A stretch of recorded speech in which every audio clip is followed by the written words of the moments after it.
দেখছি, আমি স্বপ্ন দেখেছি আমি তোমাকে যেন জবাব করছি। আর হযরত ইসমাইল বললেন, আপনি যে আদিষ্ট হয়েছেন তাই করেন। তার মানে ইসমাইল বুঝতে পেরেছেন পয়গম্বরের স্বপ্ন স্বপ্ন নয়, এটা আল্লাহর ওহী, হুকুম। জবাব করেন। আমাকে আপনি ধৈর্যধারীদের মধ্যে পাবেন। এখন দেখেন, এই যে উদখুলু ফিস সিলমি কাফা, এই সিলমন শব্দ ওখানে এসেছে। আল্লাহ পাক বলছেন, ফালাম্মা আসলামা ওয়া তাল্লাহু লিল জাবিন। ফালাম্মা আসলামা, যখন দুজনই রাজি হয়ে গেছে, আত্মসমর্পণ করেছে। কোন দুইজন? হযরত ইব্রাহিম আর হযরত ইসমাইল। দুজনই আত্মসমর্পণ করে দিয়েছেন আল্লাহর সামনে এবং ঘাড় কাত করেছেন। সেই ঘটনা বলার উদ্দেশ্য আমার না, আমার বলার উদ্দেশ্য আত্মসমর্পণ করা। উদখুলু ফিস সিলমি কাফা, ইসলামের মধ্যে, সিলমের মধ্যে পরিপূর্ণ দাখিল, আত্মসমর্পণ করো কমপ্লিটলি, কোন শর্ত ছাড়াই। তার অর্থ হচ্ছে আপনার এবং আমার নিজের মর্জি মোতাবেক কোন কাজ করতে পারবো না, সবটাই আল্লাহর হুকুম মতো করতে হবে। এর নাম মুসলমান। এর নাম কি? মুসলমান। আপনার ইচ্ছা আপনি কিছু করতে পারবেন না, করবেন কার ইচ্ছা মতো? আল্লাহ পাকের ইচ্ছা মতো করতে হবে। কারণ হলো আল্লাহ রাব্বুল আলামিন বলেছেন, ইন্নাল্লাহা ইশতারা মিনাল মুমিনিনা আনফুসাহুম ওয়া আমওয়ালাহুম বিআন্না লাহুমুল জান্নাহ। নিশ্চয়ই আমি আমার মুমিনের জান এবং মালকে খরিদ করে নিয়েছি, আর বিনিময় আমার মুমিনকে আমার জান্নাত দান করেছি। তোমার জান, তোমার মাল, সবকিছুকে আপনার আমার জান মাল কে কিনে নিয়েছেন? আল্লাহ খরিদ করে নিয়েছেন। বিনিময় কি দিয়েছেন? জান্নাত দিয়েছেন। সুতরাং আপনার ইচ্ছে মতো আপনার জান খরচ করতে পারবেন না, ইচ্ছে মতো মাল খরচ করতে পারবেন না। এই মাল আর জান খরচ করার পেছনে আল্লাহর রেজামন্দি আছে কিনা, আল্লাহর খুশি আছে কিনা, ওইটা বুঝে সেই রাস্তায় করতে হবে। ইচ্ছে করলেই যেখানে সেখানে চাঁদা দিতে পারবেন না, ইচ্ছে করলেই যেখানে সেখানে অর্থ খরচ করতে পারবেন না, ইচ্ছে করলেই যেখানে সেখানে জীবন দিতে পারবেন না। মুসলমান যে ব্যক্তি কালেমা যে পড়েছে, তার জীবনকে দুই ভাগ করার কোনো উপায় নাই। আমরা তো দুই ভাগ অনেকে করে ফেলেছি। মুসলমান তার জীবনকে ইতিমধ্যেই দুই ভাগ করে ফেলেছে। একদিকে আল্লাহর কথা মতো নামাজ, রোজা, হজ, যাকাত, আর একদিকে অর্থনীতি, সমাজনীতি, রাজনীতি, নির্বাচন, ভোট, ইলেকশন, যা কিছু আছে সব আলাদা। এটার সাথে আল্লাহর কোনো সম্পর্ক নাই, যাকে বলা হয় ধর্মনিরপেক্ষ মতবাদ। মানে শয়তান, তার তো কিছু কাজ করা লাগবে। শয়তান তো প্রথম দিনই আসছে পৃথিবীতেই ওয়াদা করে আদম আলাইহিস সালামের সাথে সে উল্টা করবে। আল্লাহ পাক দিয়েছেন খেলাফত, আর এই খেলাফতের উল্টা করার জন্য শয়তান এসেছে। আল্লাহ দিয়েছেন যাকাত, শয়তান তৈরি করেছে সুদ। কথা বুঝতে পেরেছেন? আল্লাহ দিয়েছেন কি? অর্থনৈতিক প্রবৃদ্ধির জন্য, অর্থনৈতিক উন্নতির জন্য, মানুষকে খেয়ে পরে বাঁচার জন্য, সুখের জন্য, সমৃদ্ধির জন্য, অর্থনৈতিক ইকোনমিক ইকুয়ালিটির জন্য আল্লাহ পাক দিয়েছেন যাকাত। শয়তানের মোকাবেলায় তৈরি করেছে সুদ। আল্লাহ দিয়েছেন ইসলাম, আর শয়তান তৈরি করেছে ধর্মনিরপেক্ষ মতবাদ। ধর্মনিরপেক্ষ মতবাদের স্রষ্টা কে? বলেন কে? শয়তান। তো আল্লাহ পাক দিয়েছেন ইসলাম। ইসলামের মধ্যে দাখিল হও, এবং ইসলামের মধ্যে দাখিল হওয়ার অর্থই হচ্ছে পূর্ণাঙ্গ ইসলামকে মেনে নেওয়া, তাহলেই শান্তি আসবে। শুধু নামাজ, রোজা, হজ, যাকাত করলেই শান্তি আসবে না, পরিপূর্ণ ইসলাম মানতে হবে। কথা বুঝতে পেরেছেন? পরিপূর্ণ ইসলাম মানলে তখনই শান্তি আসবে, এর আগ পর্যন্ত আসবে না। সন্ত্রাস বন্ধ হবে না, দুর্নীতি বন্ধ হবে না, মারামারি কাটাকাটি বন্ধ হবে না, যতক্ষণ পর্যন্ত পূর্ণাঙ্গ ইসলাম মুসলমানেরা গ্রহণ না করে। সেই হাদিসের কথা কয়েকবার বলেছি, আজও মনে এলো। হযরতে খাব্বাব বিন আল-আরিত রাদিয়াল্লাহু তাআলা আনহু, তিনি এই হাদিস খানা রিওয়ায়াত করছেন। তিনি বলছেন, আমরা একবার নবী করিম সাল্লাল্লাহু আলাইহি সাল্লামের কাছে গেলাম। ওয়ান খাব্বাব বিন আল-আরিত রাদিয়াল্লাহু তাআলা আনহু আন্নাহু ক্বাল শাকাউনা ইলা রাসূলিল্লাহ সাল্লাল্লাহু আলাইহি ওয়াসাল্লাম ওয়া হুয়া মুতাওয়াসসাদুন বুরদাতুন লাহু ফি জিল্লিল কাবা। তিনি বললেন, আমরা নবী করিম সাল্লাল্লাহু আলাইহি ওয়াসাল্লামের কাছে গেলাম, যে দেখি নবীজি কাবা শরীফের ছায়ায় চাদর মুড়ি দিয়ে আরাম ফরমাচ্ছেন। আমরা কাছে গিয়ে বললাম, আলা তাস্তানসিরু লানা আলা তাদউ লানা ইয়া রাসূলুল্লাহ, হে রাসূল, আপনি কি আমাদের জন্য আল্লাহর কাছে সাহায্য প্রার্থনা করবেন না? আপনি কি আমাদের জন্য আল্লাহর কাছে দোয়া করবেন না? আমরা তো মার খেতে খেতে শেষ হয়ে গেলাম। আমাদের খাব্বাবকে তারা মারছে, খুবাইবকে মারছে, আম্মারকে, সোয়েবকে, বেলালকে মেরে শেষ করে ফেলছে। খাবার নাই, পরার নাই, কত কষ্ট আমাদের। নবীজি উঠে বসলেন, বুখারীর হাদিস।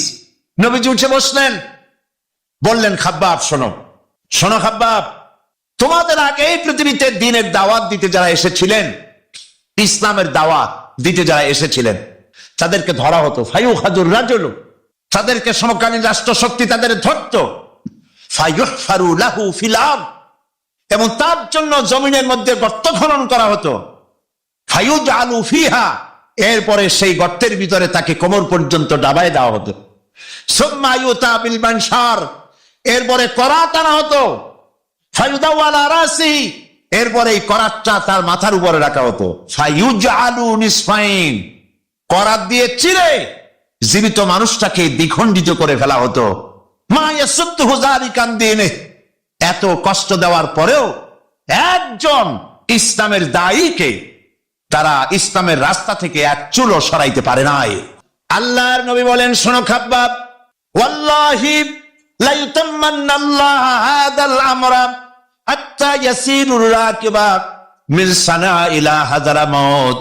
তিনি বলছেন, শোনো খাব্বাব, আমি আল্লাহর নামে কসম করে বলি, আমি আল্লাহর নামে কসম করে বলি, সেই দিন বেশি দূরে নয় যেদিন ইয়েমেনের রাজধানী সানা থেকে শুরু করে হাজরামাউত পর্যন্ত লোকেরা যাতায়াত করবে, মানুষেরা চলাফেরা করবে, নারী তার সৌন্দর্যের পশ্চা নিয়ে, ব্যবসায়ীরা তাদের পুঁজি নিয়ে রাস্তা দিয়ে, মরুভূমি দিয়ে দিনেও চলবে, রাতেও চলবে। লা ইয়াখাফু ইল্লাল্লাহ, আল্লাহর ভয় ছাড়া মানুষের মনে আর কোনো ভয় থাকবে না। সুবহানাল্লাহ, সুবহানাল্লাহ। মানুষের মনে আর কোনো ভয় থাকবে না।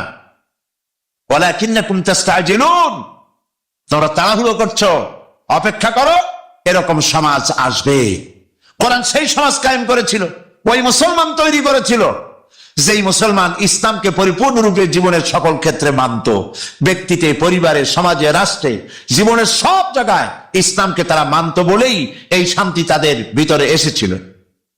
এই জন্য আল্লাহ পাক বলছেন, ইয়া আইয়ুহাল্লাযীনা আমানু দুখুলু ফিস সিলমি কাফা, ও বিশ্বাসীরা, তোমরা যারা ঈমান এনেছো, শোনো, ইসলামের ভিতরে, সিলমের মধ্যে পরিপূর্ণরূপে দাখিল হয়ে যাও। একটু আটটু নয়, পরিপূর্ণরূপে দাখিল হয়ে যাও। সেটা কিভাবে? আল্লাহ পাক কোরআনের মধ্যে অন্যত্র বলেছেন, বলো, কুল ইন্না সালাতি ওয়া নুসুকি ওয়া মাহইয়ায়া ওয়া মামাতি লিল্লাহি রাব্বিল আলামিন। পড়েন সবাই, ইন্না সালাতি ওয়া নুসুকি ওয়া মাহইয়ায়া ওয়া মামাতি লিল্লাহি রাব্বিল আলামিন। বলো, ইন্না সালাতি, নিশ্চয় আমার নামাজ, আমার কোরবানি, আমার হায়াত, আমার মওত সব আল্লাহর জন্য। কার জন্যে? আল্লাহর জন্য, সবটা আল্লাহর জন্য। আমার হায়াত, আমার মওত, আমার নামাজ, আমার বেঁচে থাকা, আমার মরে যাওয়া সব আল্লাহর জন্য। জীবনের কোন একটি অংশ আপনি আলাদা করতে পারবেন না আল্লাহর হুকুম থেকে। আপনি যখনই পড়েছেন লা ইলাহা ইল্লাল্লাহ, তখন ইমানের এই দড়ি দিয়ে হাত পা সব বান্ধা হয়ে গেছে। সুবহানাল্লাহ বলেন। প্রশ্ন করতে পারেন, কেউ প্রশ্ন তুলতে পারে যে লা ইলাহা ইল্লাল্লাহর অর্থ হলো আল্লাহ ছাড়া কোনো ইলাহ নাই, মুহাম্মদ সাল্লাল্লাহু আলাইহি ওয়াসাল্লাম আল্লাহর প্রেরিত রাসূল। স্ত্রীর পুরো দায়িত্ব স্বামীর উপরে এসেছে, স্বামীর পুরো দায়িত্ব স্ত্রীর কাছে চলে গিয়েছে একটা কবুল শব্দ বলার কারণে। কথাটা ঠিক কিনা? ঠিক অনুরূপ ভাবে বুঝতে চেষ্টা করুন। যখন আপনি মনে মনে বিশ্বাস করে মুখ দ্বারা যখন উচ্চারণ করেছেন লা ইলাহা ইল্লাল্লাহ, সবাই পড়েন লা ইলাহা ইল্লাল্লাহু মুহাম্মাদুর রাসূলুল্লাহ, এই কালেমা মুখ দিয়ে যখন উচ্চারণ করেছেন, কোন ইলাহ নাই, আইনদাতা নাই, বিধানদাতা নাই, শাসনকর্তা নাই, কেউ নাই আল্লাহ ছাড়া। আর মুহাম্মদ সাল্লাল্লাহু আলাইহি ওয়াসাল্লাম তিনি আমার রসুল, তিনি আল্লাহ রসুল, তিনি আমার নেতা।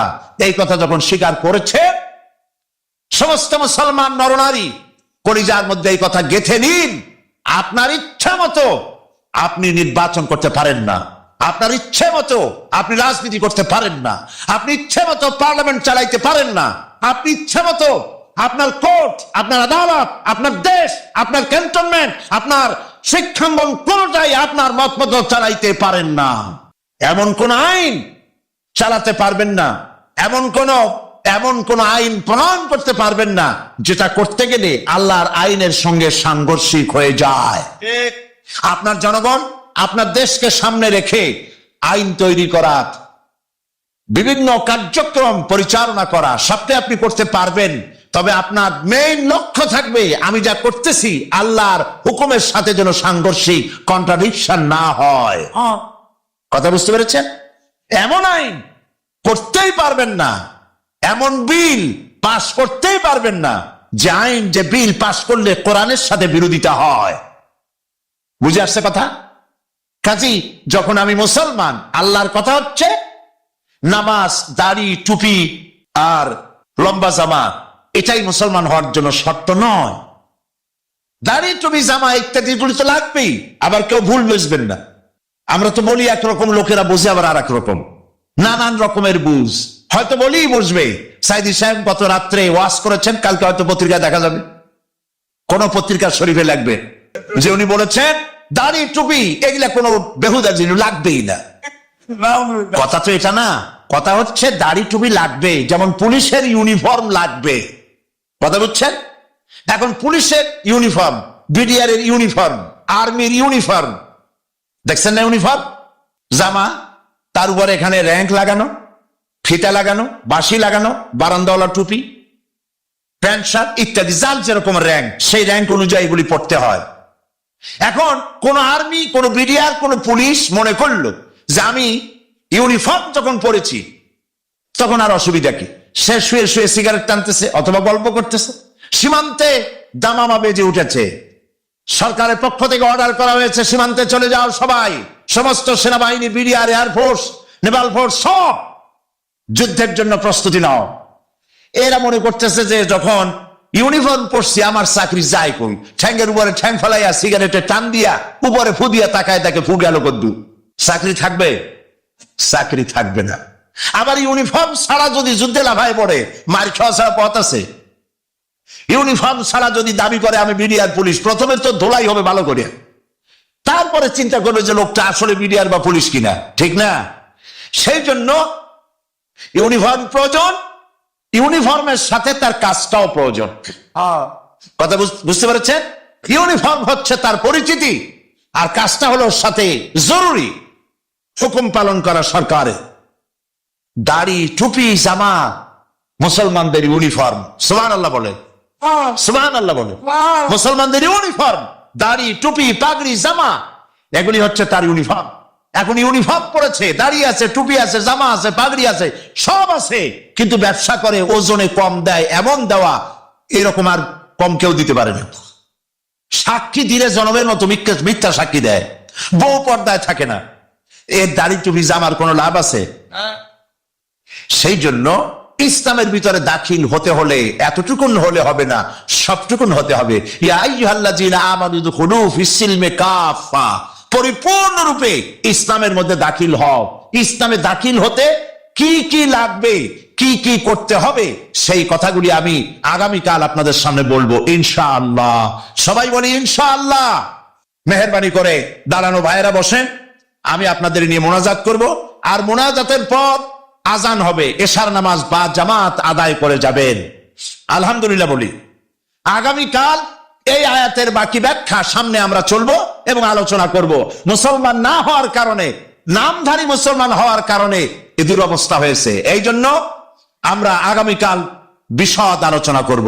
মোনাজাত করার জন্য দাঁড়ানো ভাইদের সবাইকে বসতে বলছি, আর একটু জিকির করেন জোরে সরে, লা ইলাহা লা ইলাহা। আজকে বসেন না, আজকে প্রথম দিনেই দুইজন ইসলাম কবুল করার জন্য এসেছেন, আলহামদুলিল্লাহ বলুন। আর জিকির করেন জোরে সরে, লা ইলাহা লা ইলাহা। এ কি হিন্দু নাকি?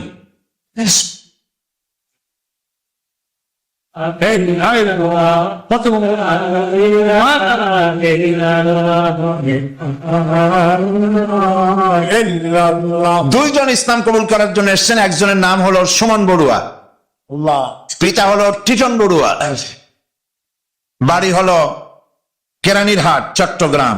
বর্তমান নাম পছন্দ করেছে মোহাম্মদ উসমান গনি। আর একজনের নাম সুমন শীল, পিতা শ্রীরাম শীল, বর্তমান বাড়ি হলো পূর্ব বাকলিয়া, চাঁদগাঁও, চট্টগ্রাম।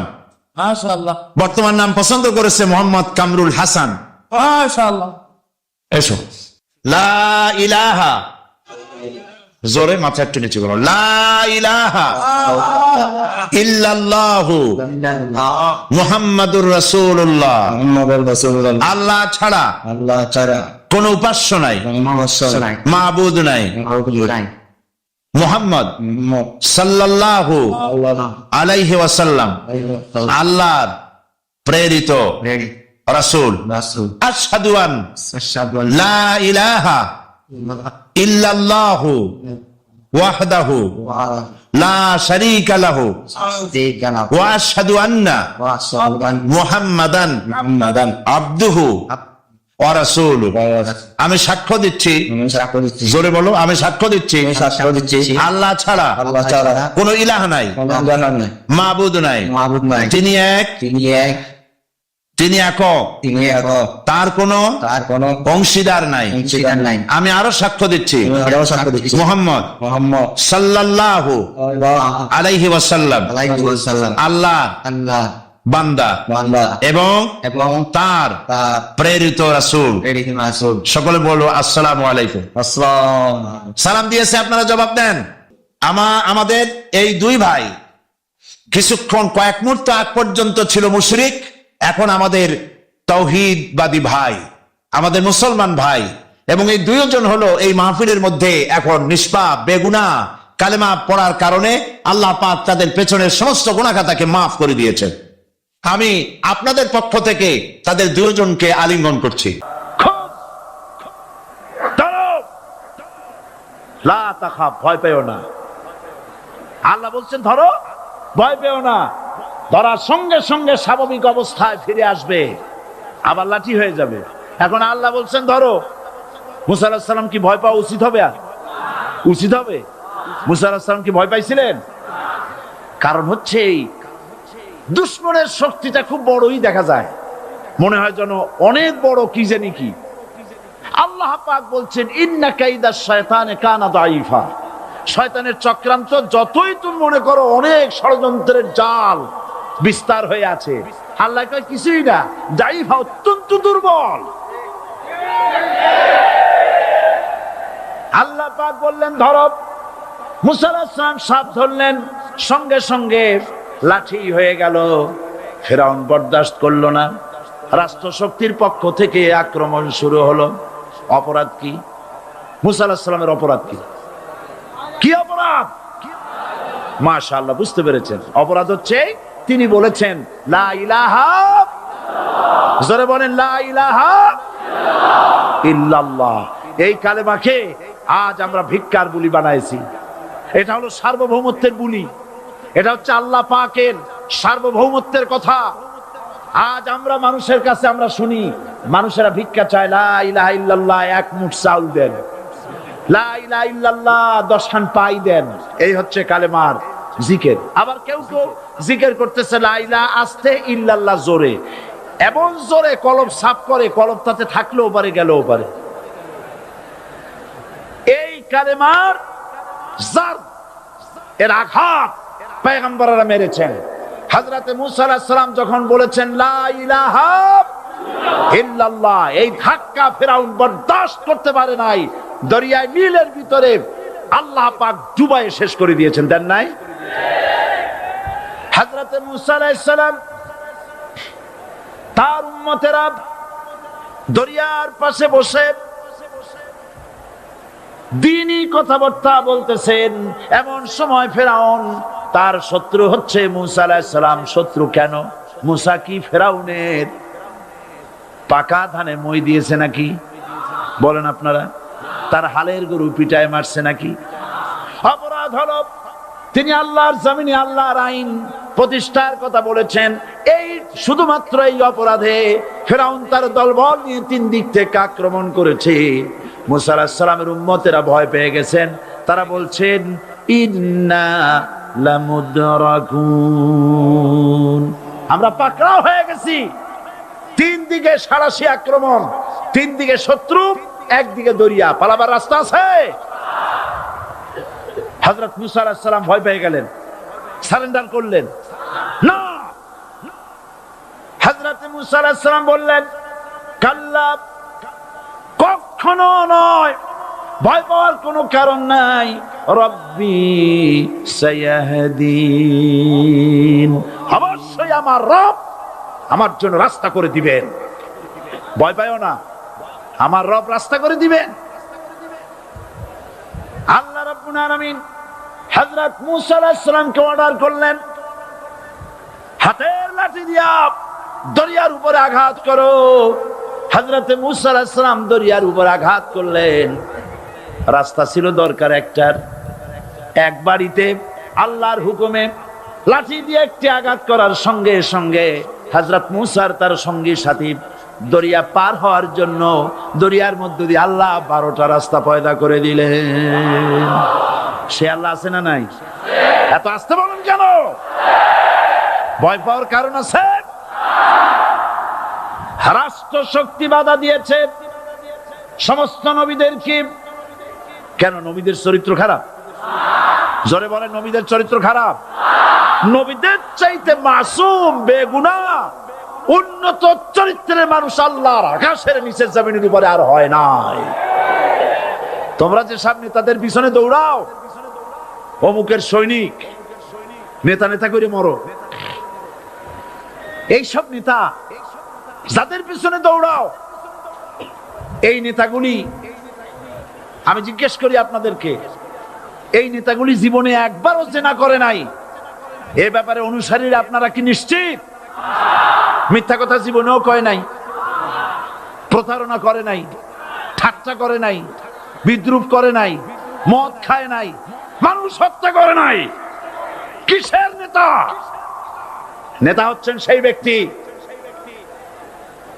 যিনি বলেছেন, ও আমার স্ত্রীরা, ও আমার সাহাবীরা, রাতের আধারে আমার মধ্যে যা আচরণ দেখতে পাও, দিনের আলোতে আমার মধ্যে যা দেখতে পাও, সবগুলি খুলে খুলে মানুষের কাছে বলে দাও। তার নাম বিশ্বনবী মুহাম্মদ রাসূলুল্লাহ সাল্লাল্লাহু আলাইহি ওয়াসাল্লাম।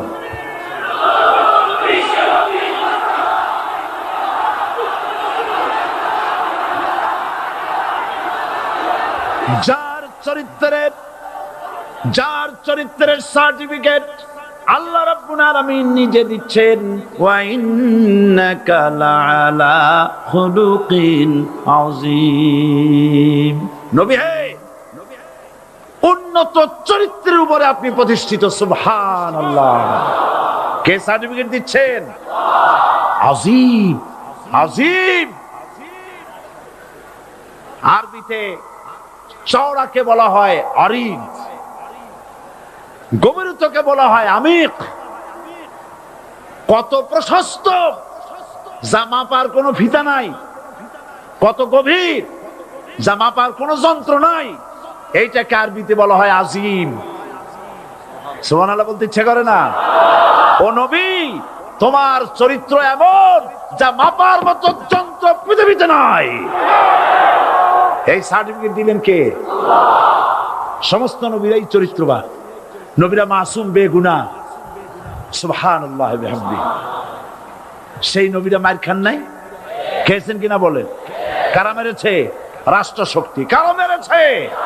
কারণ নবীরা বলেছেন লা ইলাহা ইল্লাল্লাহ। পড়েন সবাই, লা ইলাহা ইল্লাল্লাহ। আপনিও যদি আপনিও যদি নবীদের মতো সাহাবীদের মতো বুঝা এই কলেমার দাওয়াত দেন, বাধা আসবেই। বোঝাবুঝির ব্যাপার, বুঝতেই সারলো। কত মাহফিল হয় বাংলাদেশে, হয় না? কোনো বাধা নাই, ঠিক কিনা? কত পূজা হয়, পার্বণ হয়, গান হয়, থিয়েটার হয়, গুনাগার বিবির গান হয়, কত কিছু হয়।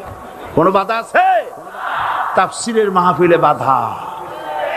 কারণ ওরা বুঝতে পেরেছে এ তাফসীরের মাহফিলে গাজীর গীত হয় না, এ তাফসীরের মাহফিলে আল্লাহর সার্বভৌমত্ব কায়েমের আন্দোলন চলে।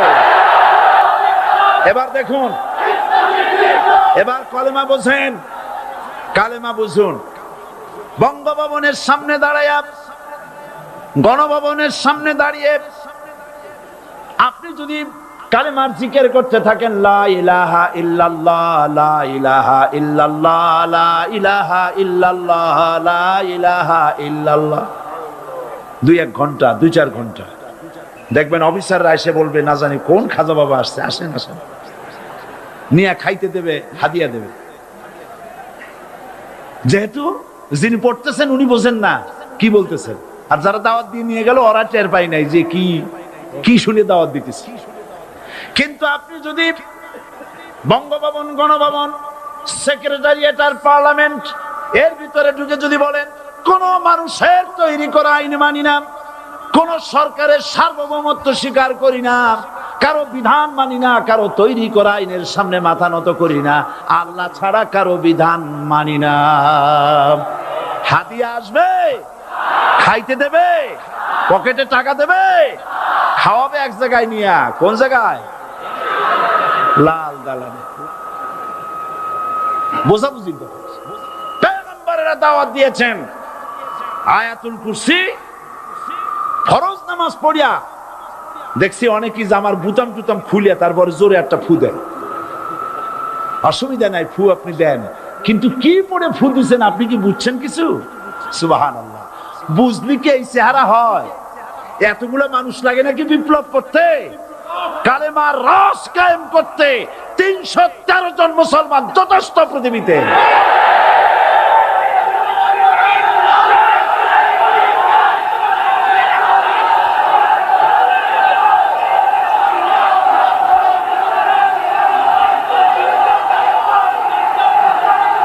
আল্লাহ পাক কোরআনে কারীমের মধ্যে আল্লাহ পাক বলেছেন, এমন একজন নবী বাতাই নাই, ইয়া হাসরাতান আলাল ইবাদ, বান্দার উপরে আফসোস।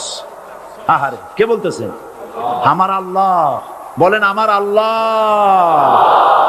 তিনি আফসোস করছেন। আফসোস, একজন পয়গম্বর এমন পাঠাইলাম না, একজন রাসূল পাঠাইলাম না যার সাথে এরা ঠাট্টা করে নাই, বিদ্রুপ করে নাই, পাগল বলে নাই, মানে নাই।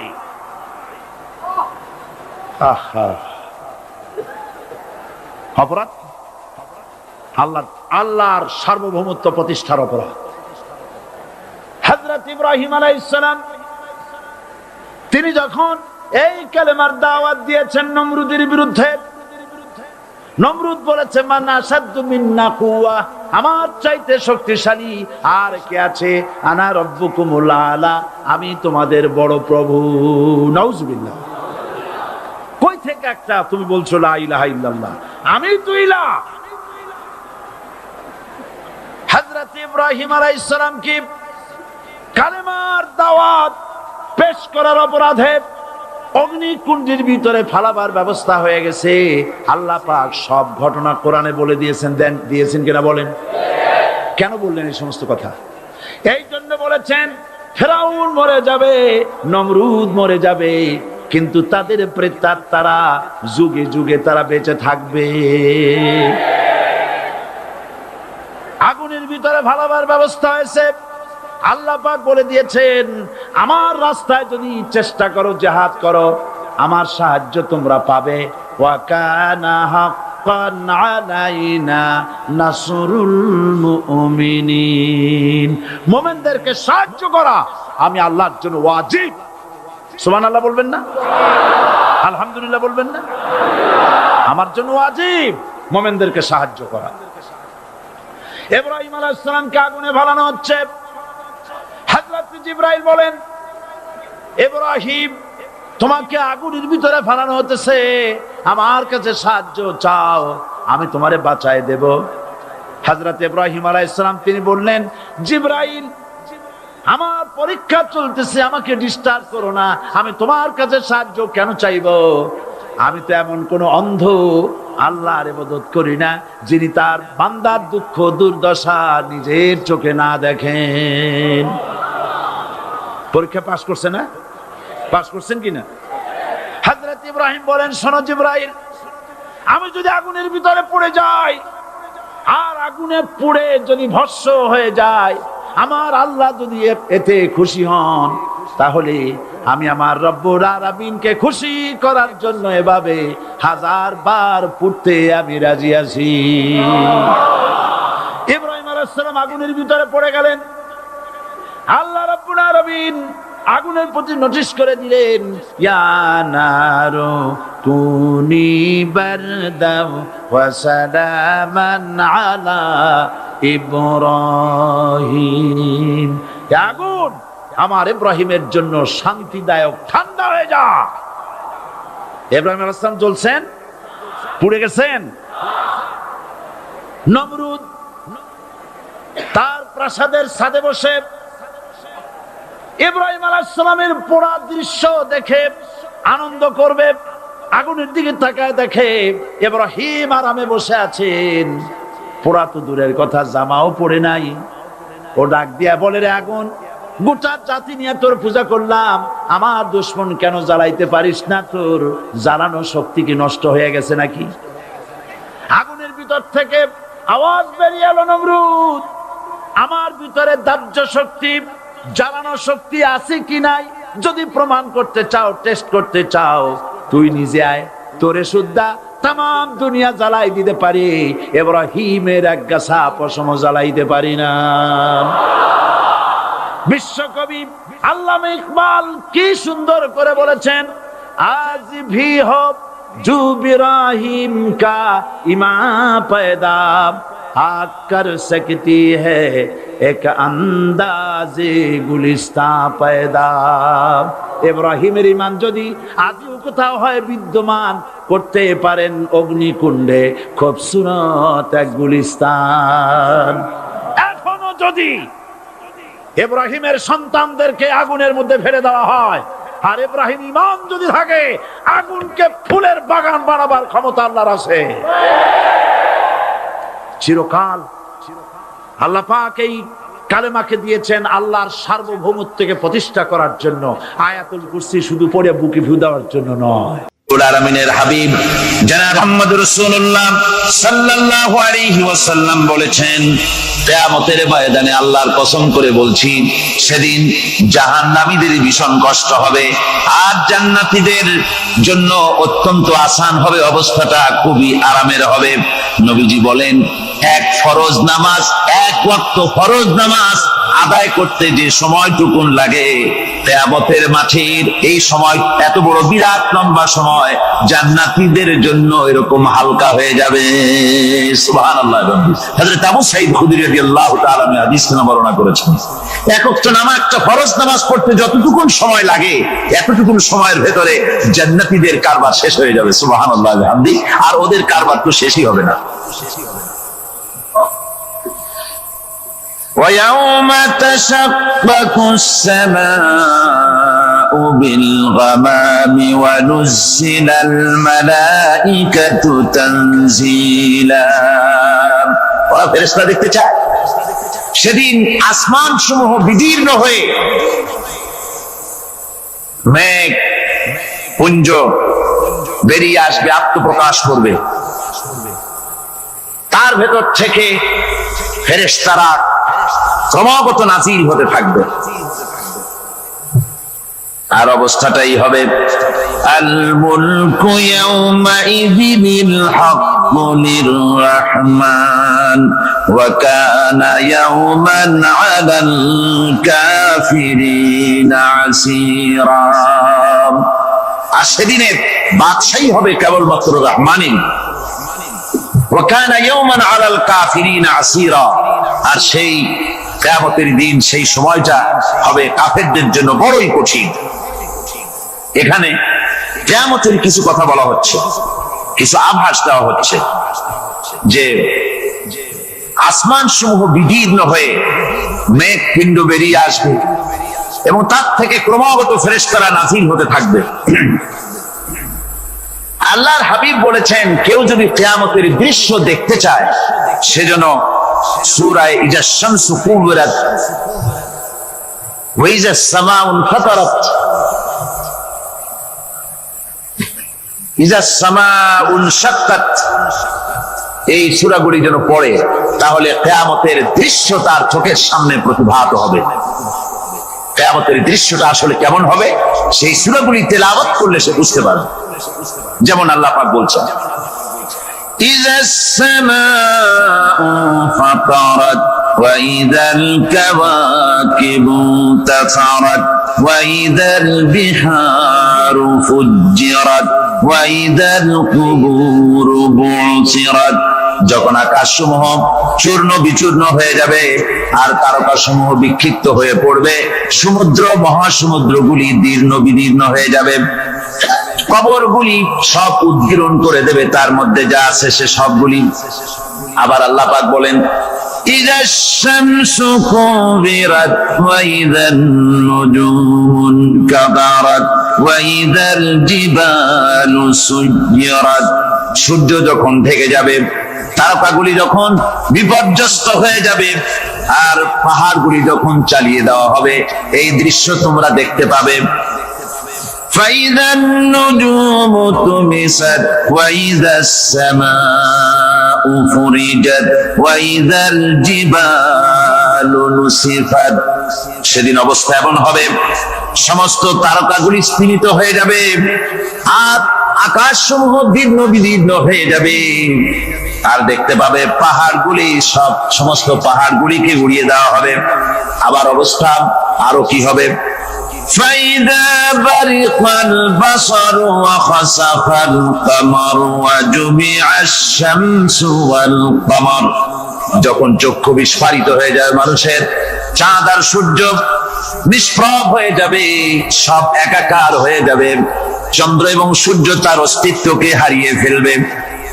শুধু তাই নয়, ওয়াহুমিলাতিল আরদু ওয়াল জিবালু ফাদুক্কাতা দাক্কাতাও ওয়াহিদা।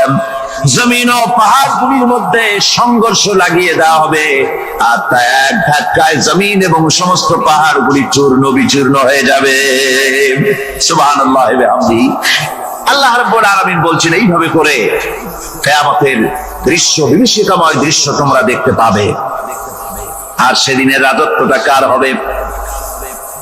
আল মুলকু ইয়াউমাইযিনিল হাক্কু লির-রাহমান। সেদিনের রাজত্ব হবে কেবলমাত্র রহমানের। অর্থাৎ যেসব কৃত্রিম বাদশাহী দেখে তোমাদের চোখে ধাঁধা লেগে গিয়েছে, তোমাদেরকে দুনিয়ার বাদশাহী দেখে তোমরা ধোঁকায় পড়ে গিয়েছো, এসব বাদশাহী কিছুই টিকবে না সেদিন। সেদিন শুধু বাদশাহী থাকবে একমাত্র আল্লাহ পাকের। কার থাকবে বাদশাহী? জোরে বলেন কার?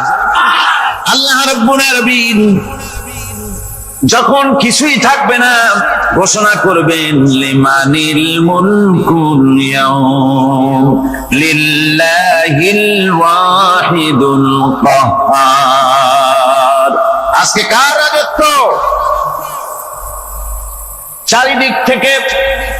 চারিদিক থেকে আওয়াজ আসতে থাকবে, পরাক্রমশালী আল্লাহ রাব্বুল আলামিনের রাজত্ব আর কারো নয়। হাদিস শরীফে এসেছে, বুখারী মুসলিম শরীফের হাদিসে এসেছে, আল্লাহর নবী বলেন, আল্লাহ রাব্বুল আলামিন তখন তার এক হাতে আকাশ মণ্ডলীকে ধারণ করবেন, আর এক হাতে জমিনকে ধারণ করবেন। আকাশ মণ্ডলী এক হাতে, জমিন এক হাতে।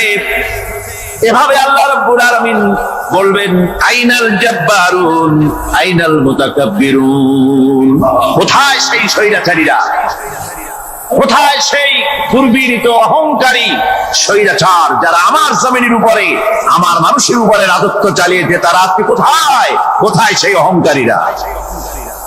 আল্লাহ পাক সেদিন যে বলবেন, সেদিন তো বলবেন, কিন্তু দুনিয়ার মাঝেও স্বৈরাচার যারা, অহংকারী যারা, তাদের শাস্তি পৃথিবীর বুকেও দেন, আর সেদিন তো দিবেনি।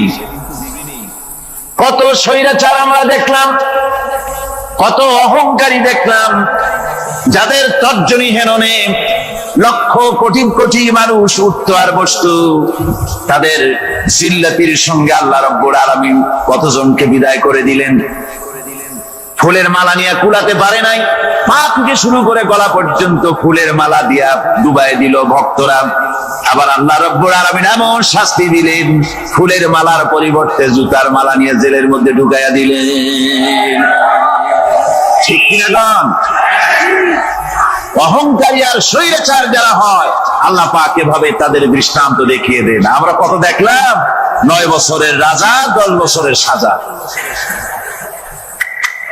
পৃথিবীর মুখে যারা অহংকার করে, যারা স্বৈরাচার হয়, আল্লাহর আইনকে যারা বৃদ্ধঙ্গুষ্টি প্রদর্শন করে, আল্লাহ পাক তাদের জমিনেও দেখান।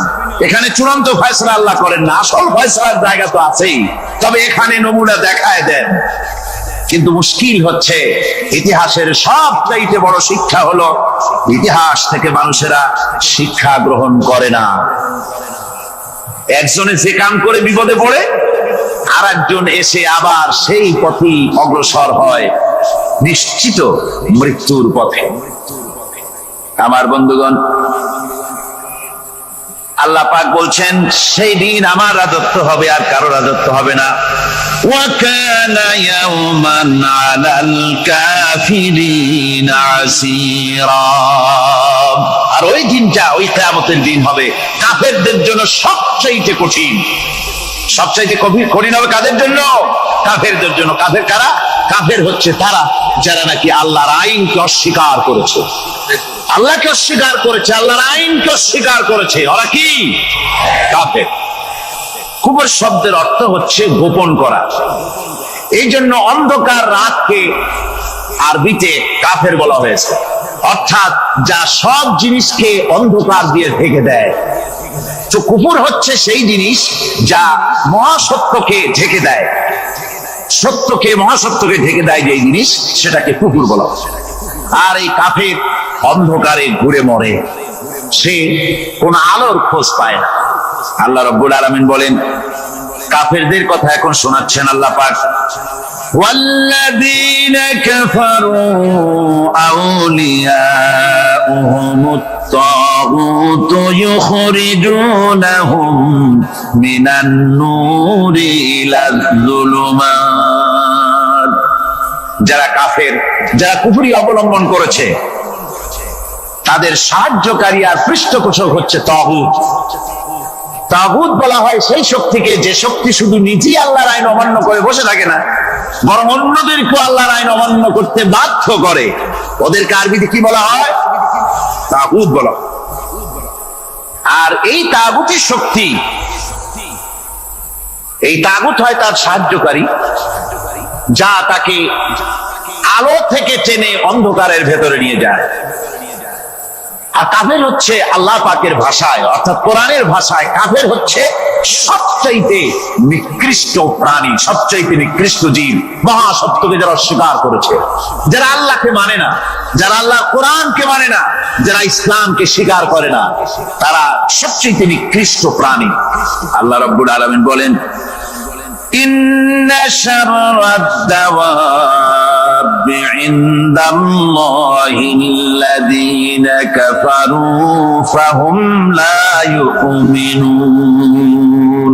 নিশ্চয়ই আল্লাহর জমিনে সব বিচরণশীল জীব যত আছে, আল্লাহ বলছেন আমার জমিনে বিচরণশীল জীব যত আছে, তার মধ্যে সবচাইতে নিকৃষ্ট প্রাণী হলো যারা ঈমান আনে নাই, যারা বিশ্বাস করে না আমি আল্লাহকে, যারা পরকালকে বিশ্বাস করে নাই, যারা কোরআনকে বিশ্বাস করে নাই, যারা ইসলামকে বিশ্বাস করে নাই, পৃথিবীর মধ্যে তারা সবচাইতে নিকৃষ্টতম প্রাণী। আল্লাহ বলেন শুধু নিকৃষ্ট নিকৃষ্ট প্রাণী বললেই সারে না, এরা হলো চতুষ্পদ জানোয়ারের মতো। কে বলতেছেন? আমি বলছি না, কিন্তু আল্লাহ পাক বলতেছেন। সত্যি তিনি পথ দিয়ে যাচ্ছিলেন, তো সে পথে এক সুন্দরী যুবতী মেয়েকে দেখে সেই যুবতী মেয়ের দিকে এই বুজুর্গ ব্যক্তি এক নজরে তাকায় আছে। তখন এই ঘটনাটাকে কবি এভাবে লিখতেছেন সাজায়: একদা সুখদায়ক প্রমোদা বদন, দর্শন করিব ঝরিল নয়ন, হেসে কহে সে রূপসী সবিস্ময় মন, কহ দেখি মহাশয় কহ কি কারণ, বিষয় বিরাগী তুমি ভুবনে প্রচার, কি হেতু জন্মিল তব মানস বিকার, সামান্য ললনা রূপ করি দর্শন, উচিত না হয় তব অশ্রু বরিশন। বুজুর্গ ব্যক্তি ওই মহিলার দিকে তাকিয়ে তাকিয়ে কাঁদতেছেন। সুন্দরী মহিলা বলেন, আল্লাহর বুজুর্গ বান্দা, আপনি এলাকার ভিতরে বুজুর্গ এবং পীর হিসাবে, বুজুর্গ ব্যক্তি হিসাবে আপনি বিখ্যাত। আজকে আমাকে এখানে দেখে আপনি আমার দিকে তাকায় আমার রূপ উপভোগ করতেছেন আর কাঁদতেছেন। আপনার মতো সংসার বিরাগী মানুষ আমার মতো একটা সুন্দরী মেয়েকে দেখে ভাবে কাঁদা ঠিক না। বুজুর্গ ব্যক্তি বলছেন, হেসে কহিলাম বলেন করহ শ্রবণ, নেত্র ঝরে তবু হেতু ভেব না এমন, যে শিল্পী রচিল ওই সুধাংশু বদন, তাহার তরে ঝরে নেত্র নয়নে জীবন। আল্লাহর বান্দি, আমি তোমাকে দেখি কান্দি না, আমার চোখে পানি বেরিয়ে গেছে। তোমারে দেখে আমি মনে মনে ভাবলাম, এত সুন্দর করে যিনি মানুষ বানিয়েছেন, না জানি ওই আল্লাহ রব্বুল আলামিন কত বড় সুন্দর। আমার ভাইরা, সুতরাং চোখ থাকতে ওরা আল্লাহ রাব্বুল আলামিনের কুদরত ওরা দেখে নাই, কান থাকতে কোরআনের আওয়াজ ওদের কানের মধ্যে ঢোকে নাই, বিবেক থাকতে আল্লাহর দ্বীনকে বুঝতে পারে নাই, চিন্তা করতে পারে নাই। আল্লাহ রাব্বুল আলামিন বলেন, উলাইকা কাল্লানাম, এরা হলো চতুষ্পদ জানোয়ার। বালহুম আদাল, শুধু জানোয়ার না, জানোয়ারের চাইতেও নিকৃষ্ট। এমনই জানোয়ার, আল্লাহ বলেন শুধু জানোয়ার না, জানোয়ারের মতো শুধু খায় জন্মের মতো। والذين كفروا يتمتعون ويأكلون كما تأكل الأنعام।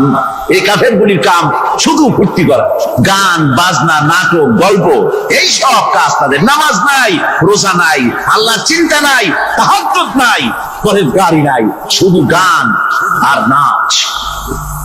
দেখেন না ফুর্তি। এই যে 1 জানুয়ারি রাত 12টার সময় আমার ঘুম ভেঙে গেল, এই যেখানে আমি ছিলাম, বিকট আওয়াজ। আমি মনে করলাম পাশের বাড়ি বুঝি ডাকাত পড়ছে। পরে বাড়িওয়ালা আমাকে বললেন যে ডাকাত না, বোধহয় এই নিউ ইয়ার সেলিব্রেট হচ্ছে, নতুন বৎসর উদযাপন হচ্ছে বোমা দিয়ে, শহরবাসীর আরামের ঘুম হারাম করে এগুলি করা হচ্ছে। এ তো গেল 1 জানুয়ারি। আর যখন আমাদের নিজেরটা যখন আসে, অর্থাৎ 1 বৈশাখ, তখন দেখছেন অবস্থা 1 বৈশাখে। এবছর আমাদের দেশে 1 বৈশাখে ঢাকায় যে দৃশ্য আমি টিভির মধ্যে দেখলাম, তাতে আমার মনে হয়নি যে 12 কোটি মুসলমানের দেশে রাজধানীতে এই দৃশ্য হচ্ছে। আমার মনে হচ্ছিল এটা বুঝি কলকাতা অথবা অন্য কোন শহর হবে। আমি দেখলাম সমস্ত যুবক যুবতী, নারী পুরুষ, বিভিন্ন বয়সের লোক সব একসঙ্গে রাস্তায় নেমেছে, নাচতেছে। তার মধ্যে বুদ্ধিজীবী আছে, শিক্ষিত লোক আছে, সমানে নাচতেছে। আর তাদের মুখোশ পরা, বানরের মুখোশ, কুকুরের মুখোশ, শূকরের মুখোশ, ঘোড়ার মুখোশ, পাতিশিয়ালের মুখোশ, এই মুখোশ পরে এভাবে নাচতেছে। আমি চিন্তা করলাম, নববর্ষের সাথে কুত্তার মুখোশের সম্পর্ক কি? নববর্ষের সাথে পাতি শ্রীগালের মুখোশের সম্পর্ক কি? তাহলে ওরা কি বলতে চায় যে আগামী বছরটা আমরা কুত্তার ভূমিকায় অ্যাক্টিং করব, অথবা শ্রীগালের মতো ঝুট্টামি করব জাতির সাথে? তারপরে কি করলো, সকাল বেলায় যুবক যুবতী পয়লা বৈশাখ সূর্য উদয়ের আগে রমনা লেকের পাড়ে গিয়ে সব দাঁড়িয়েছে বাসন্তী রঙের শাড়ি পরে। তারপরে সেখানে দাঁড়িয়ে সূর্য উদয়ের পানে তাকিয়ে সকাল বেলায় ভাবে করজোর করে বলছে, এসো হে নববৈশাখ স্বাগতম হে। নববৈশাখ অলক্ষে বোধহয় এটা শুনে বলতেছে, বাবাজিরা আমারে ডাকতেছো, অপেক্ষা করো আমি আসতেছি। আমারে ডাকতেছো, আমি আসতেছি, কোমরে গামছা বেঁধে আসতেছি, 225 মাইল স্পিডে আসতেছি, 30 ফুট উচ্চ জলোচ্ছ্বাস নিয়ে আসতেছি, নববৈশাখের মজা।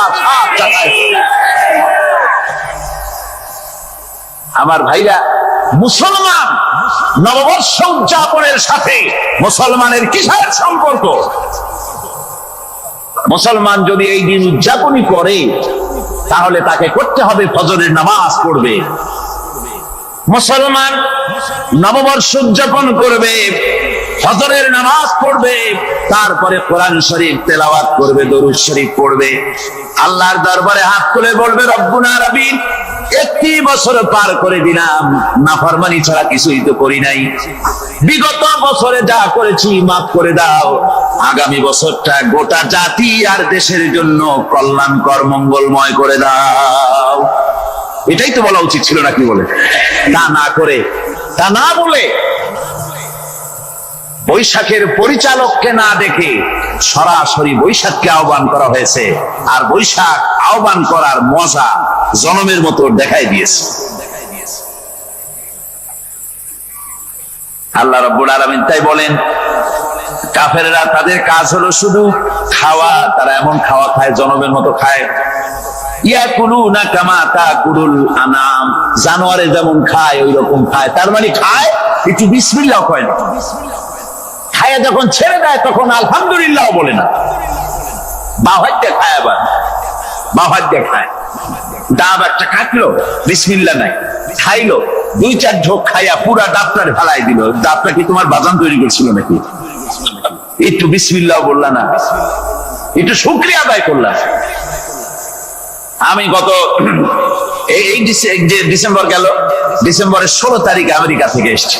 ওখানে দেখলাম তারা প্রতি নভেম্বর মাসে শেষ বৃহস্পতিবার থ্যাঙ্কস গিভিং ডে অবজার্ভ করে। তা আমি জিজ্ঞেস করলাম, থ্যাঙ্কস গিভিং ডে জিনিসটা কি?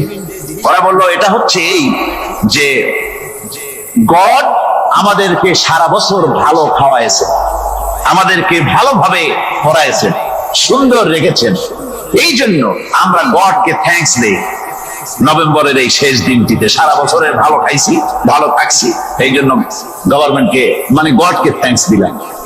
আমি আমার আলোচনায় সেখানে বললাম যে দেখেন, রাশিয়ার সাথে আমেরিকার পার্থক্য তো এখানে, ওরা গডকে অস্বীকারই করেছে, গডই মানে না। আর এরা গডের নামাজ রোজা বা ইবাদত কিছু করুক আর না করুক, গডের অন্তত একটা ধন্যবাদ দেয়। ওরা ওদের ডলারে লিখেছে, ইন গড উই ট্রাস্ট, প্রত্যেকটা ডলারে লেখা আমরা গডে বিশ্বাস করি। তো শুকর আদায় করলে তো আল্লাহ বাড়িয়ে দিবেন।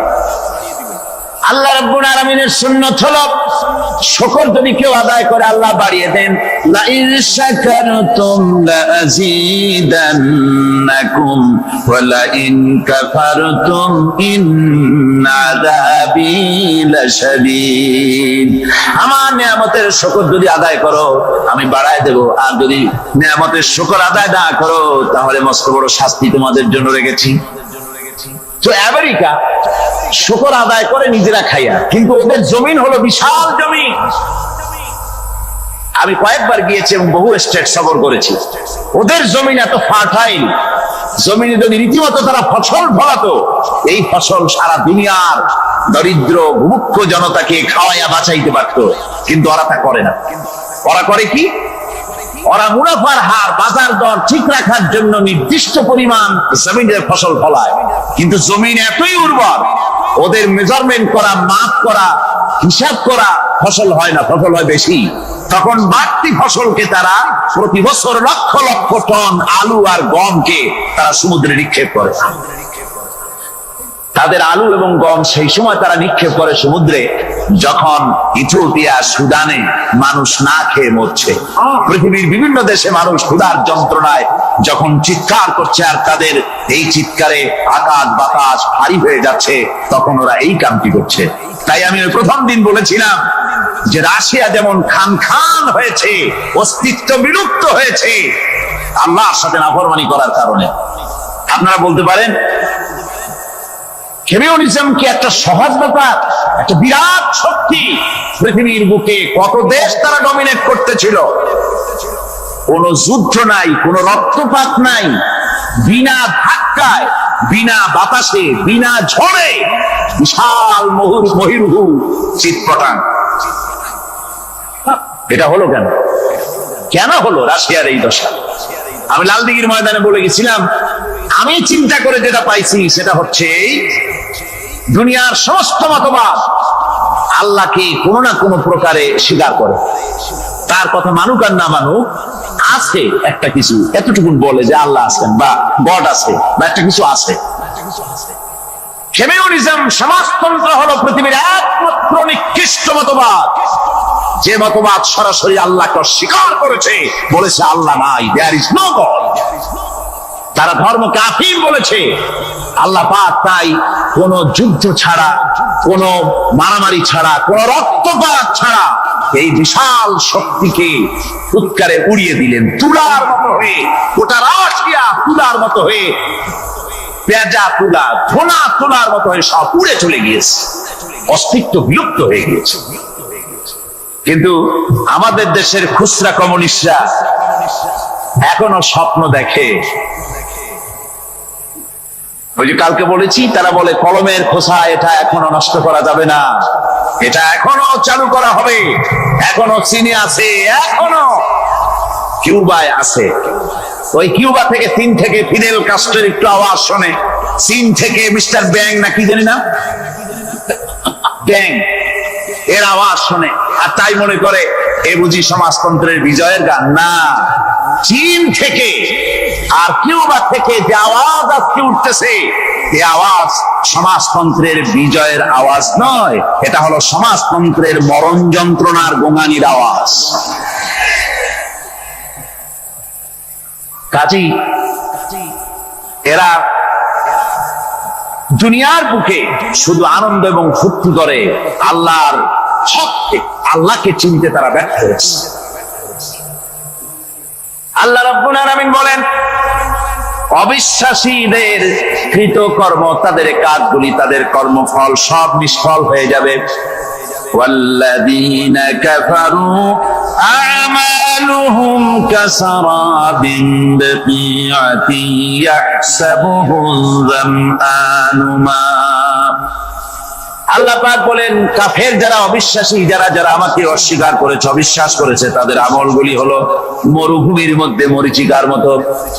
মরুভূমির মরীচিকা, মানুষ যখন মরুভূমির ভিতর দিয়ে যায়, পানির পিপাসা লাগে, দূরে দেখে পানি চিকচিক করতেছে, আর ওই মরীচিকা যেটাকে সে পানি মনে করেছিল, হাত্তা ইযা জাআহু লাম ইয়াজিদহু শাইআ, যেটাকে সে পানি মনে করে ছুটতেছিল, যখন কাছে গেল, আল্লাহ পাক বলেন কিছুই সেখানে পায় না, শুধু মরীচিকা, বালু আর বালু।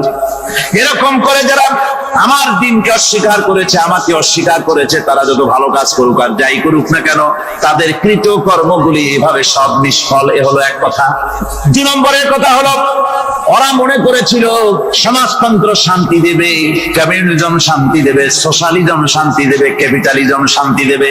এই শান্তির চিন্তা করে অগণিত মানুষকে হত্যা করে সমাজতন্ত্রের রাজত্ব যখন কায়েম করলো, 70 বছরও চলে গেল, তারপরে তারা দেখলো হাত্তা ইযা জাআহু লাম ইয়াজিদহু শাইআ, কিচ্ছুই পেল না তারা।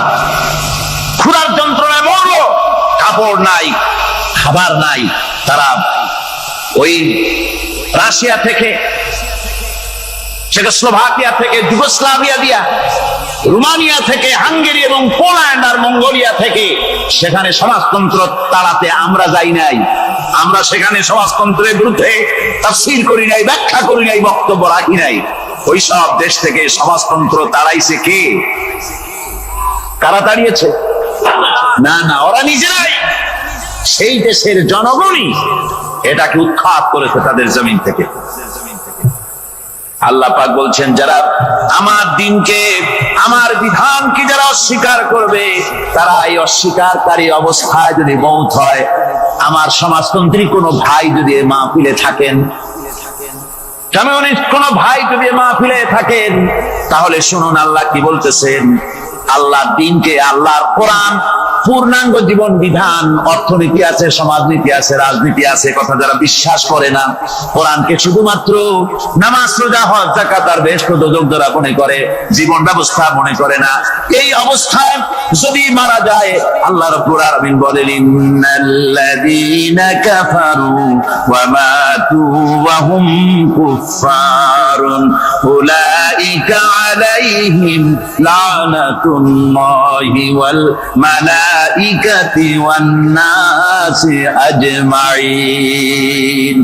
আল্লাহ রাব্বুল আলামিন বলেন, আমাকে অস্বীকার করার অবস্থায়, আমার দ্বীনকে, বিধানকে অস্বীকার করার অবস্থায় যদি মউত হয়ে যায়, তাহলে আল্লাহ, ফেরেশতা এবং तमाम পৃথিবীবাসীর অভিসম্পদ তার উপরে হতে থাকে, লানত হতে থাকে। খালিদিনা ফিহা লা ইউখাফফাফু আনহুমুল আযাবু ওয়া লা হুম ইউনজারুন। এই অভিসম্পদ অবস্থায় তারা সব সময় লিপ্ত থাকবে, না তাদের আযাবকে কমায় দেওয়া হবে, আর না তাদের কোন রকম অবকাশ দেওয়া হবে। এখন আরো মজবুত কথা, হযরত মুসা আলাইহিস সালাম বলেন, ফেরাউন, জেলের ভয় আমি করি না, আমার কি জেলের ভয় দেখায় লাভ নাই, আমি আল্লাহ পাকের পয়গম্বর। হযরত মুসা আলাইহিস সালাম, ফেরাউনের দলবল আছে, লোক লস্কর আছে, তার অস্ত্রের অভাব নাই। আল্লাহ রাব্বুল আলামিন মুসা আলাইহিস সালামের কাছে একটা অস্ত্র দিছিলেন কিনা? আল্লাহ পাক হযরত মুসা কি বলেছেন, ওয়া মা তিলকা বিয়ামিনিকা ইয়া মুসা। মুসা রে, তোমার হাতে ওটা কি? মুসা আলাইহিস সালাম বললেন, এটা লাঠি। আল্লাহ পাক বললেন, ফেলে দাও লাঠি। লাঠি ফালায় দিলেন, কি হয়ে গেল? হিয়া হাইয়াতুন তাসআ, লাঠি হয়ে গেল। এখন লাঠি পড়ে সাপ হয়ে গেল। সাপ দেখে নবী, ওলি হোক, সাহাবী হোক আর আলেম হোক, সাপ দেখলে ভয় করে না মানুষের? মুসা আলাইহিস সালাম ভয় পেয়েছে। আল্লাহ রাব্বুল আলামিন হযরত মুসাকে শোনায় দিলেন, খুযহা ওয়া লা তাখাফ সানুঈদুহা সিরাতাহাল উলা। লা তাখাফ, ভয় পেও না। আল্লাহ বলছেন ধরো, ভয় পেও না। ধরার সঙ্গে সঙ্গে স্বাভাবিক অবস্থায় ফিরে আসবে, আবার লাঠি হয়ে যাবে। এখন আল্লাহ বলছেন ধরো। মুসা আলাইহিস সালাম কি ভয় পাওয়া উচিত হবে? মুসা আলাইহিস সালাম কি ভয় পাইছিলেন? কারণ হচ্ছে এই দুশমনের শক্তিটা খুব বড়ই দেখা যায়, মনে হয় যেন অনেক বড়, কি জানি কি। আল্লাহ পাক বলছেন, ইন্না কাইদাশ শায়তানে কানা দাঈফা। শয়তানের চক্রান্ত যতই তুমি মনে করো অনেক ষড়যন্ত্রের জাল বিস্তার হয়ে আছে, আল্লাহ কয় কিছুই না, দাঈফা, অত্যন্ত দুর্বল। আল্লাহ পাক বললেন ধরো। মুসা আলাইহিস সালাম সাপ ধরলেন, সঙ্গে সঙ্গে লাঠি হয়ে গেল। ফেরাউন বরদাস্ত করলো না, রাষ্ট্রশক্তির পক্ষ থেকে আক্রমণ শুরু হলো। অপরাধ কি? মুসা আলাইহিস সালামের অপরাধ কি? কি অপরাধ? মাশাআল্লাহ, বুঝতে পেরেছেন। অপরাধ হচ্ছে তিনি বলেছেন লা ইলাহা, জোরে বলেন লা ইলাহা ইল্লাল্লাহ। তো আমি বলবো, আল্লাহ রাব্বুল আলামিন কোরআনে কারীমের মধ্যে বলেছেন, আল্লাহু লা ইলাহা ইল্লা হুয়াল হাইয়ুল কাইয়্যুম। কোন সূরা আছে? কোন আয়াতে? আয়াতুল কুরসি। পড়তে ইচ্ছা করে না? পড়েন আমার সাথে। আল্লাহু লা ইলাহা ইল্লা হুয়াল হাইয়ুল কাইয়্যুম। আল্লাহ হচ্ছেন তিনি, যিনি ছাড়া কোনো উপাস্য নাই, কোনো ইলাহা নাই, কোনো মাবুদ নাই যিনি ছাড়া, আর কোনো ইবাদতের মালিক নাই। আর যিনি হচ্ছেন সদা জাগ্রত, চিরঞ্জীব, সার্বভৌমত্বের একচ্ছত্র মালিক, যিনি সদা জাগ্রত, চিরঞ্জীব, তিনি হচ্ছেন আল্লাহ। এখন কেউ যদি বলেন আল্লাহ অক্ষর কি, এক একটা অক্ষর বাদ দিয়া দিয়া আল্লাহরে চিনায় দেন, তাও চিনানো যাবে। আল্লাহর প্রথম অক্ষর যদি বাদ দেন কি থাকবে? কোরআনে কারীম বলছে তা দিয়েও বোঝা যাবে। লিল্লাহি মা ফিস সামাওয়াতি ওয়া মা ফিল আরদ। আল্লাহ হচ্ছেন তিনি যার জন্য আকাশ আর জমিন, আকাশ এবং জমিনের একচ্ছত্র মালিক। এর মাঝখানে যা কিছু আছে সব কিছুর মালিকানা যার হাতের মুঠায়, তিনি আমার আল্লাহ। তিনি কে? আল্লাহ। তারপরে যদি বলেন আরেকটা লাম ছেড়ে দেন, আলিফ সাল্লাম, একটা লাম ছেড়ে দিলাম, তাহলে কি থাকলো? লাহ থাকলো, দুইটা অক্ষর থাকলো লাহু। এই লাহু দিয়েও আল্লাহ রব্বুল আলামিনের সিফাতকে, তার গুণকে বোঝা যাবে।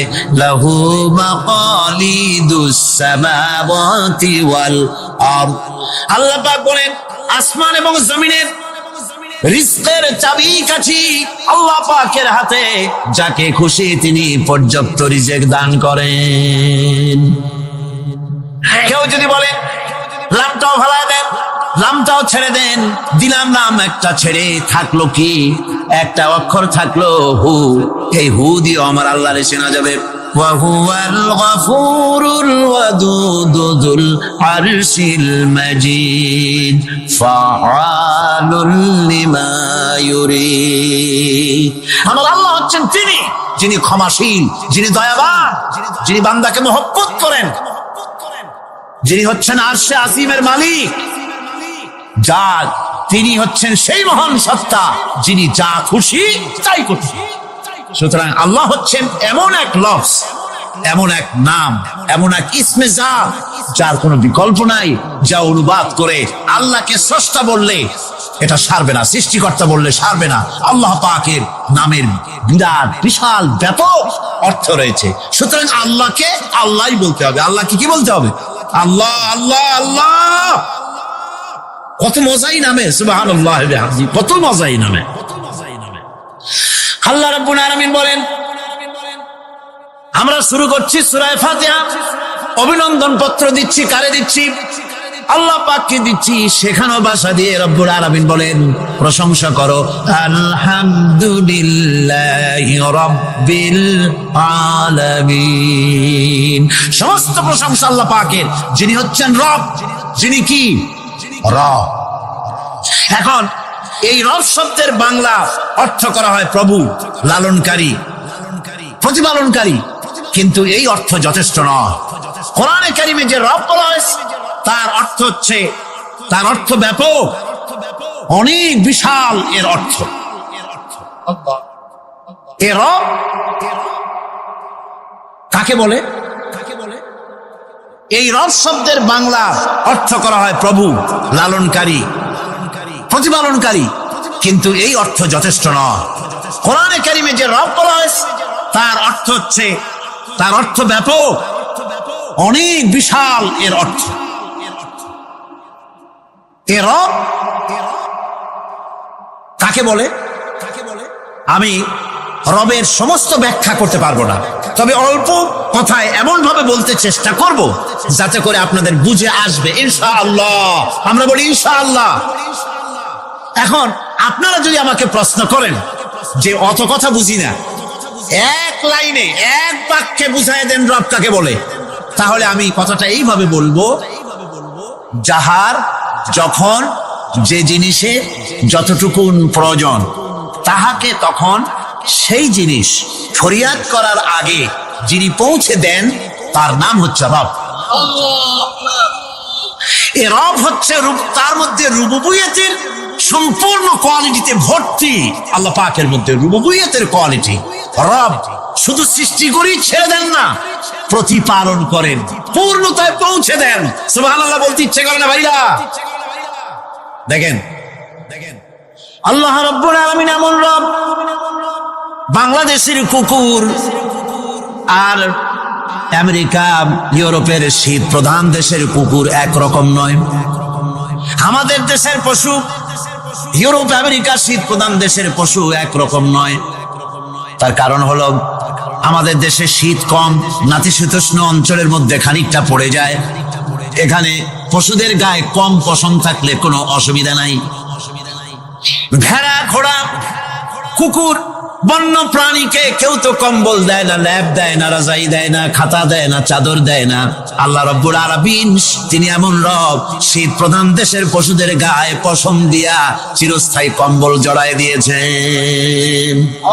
এটা হচ্ছে রব। প্রতিপালনের পদ্ধতি কি সুন্দর করে তিনি প্রতিপালন করছেন, কি সুন্দর করে তিনি পশু পক্ষীগুলিকে তাদের আহার জোগাড় করছেন, প্রতিপালন করছেন। তিনি রব, মানুষকে সৃষ্টি করেছেন, আমাদেরকে সৃষ্টি করেছেন, সব প্রয়োজন মিটাইছেন, সকল প্রয়োজন মিটিয়েছেন, একটা জিনিস বাদ রাখেন। আমাদের মুখে দাঁতের দরকার ছিল, মায়ের পেট থেকে দাঁত নিয়ে আসিনি। মায়ের পেট থেকে আসার পরে আমাদের খাবারের দরকার ছিল। লক্ষ্য করেন রব কারে বলে, লক্ষ্য করুন। মায়ের পেটের মধ্যে যখন ছিলাম ওখানে কোনো রোগের জীবাণু ঢুকতে পারে নাই। ফি করারিম মাকিন, একটি সুরক্ষিত জায়গায় আল্লাহ রাব্বুল আলামিন বাচ্চাকে রেখেছেন, যেখানে কোনো সর্দি হবে না, জ্বর হবে না, সর্দি হবে না, ব্রঙ্কাইটিস হবে না, ডায়াবেটিস হবে না, প্রেসার হবে না। মায়ের পেটের মধ্যে বাচ্চাকে এমন জায়গায় আল্লাহ যত্ন করে রেখেছেন।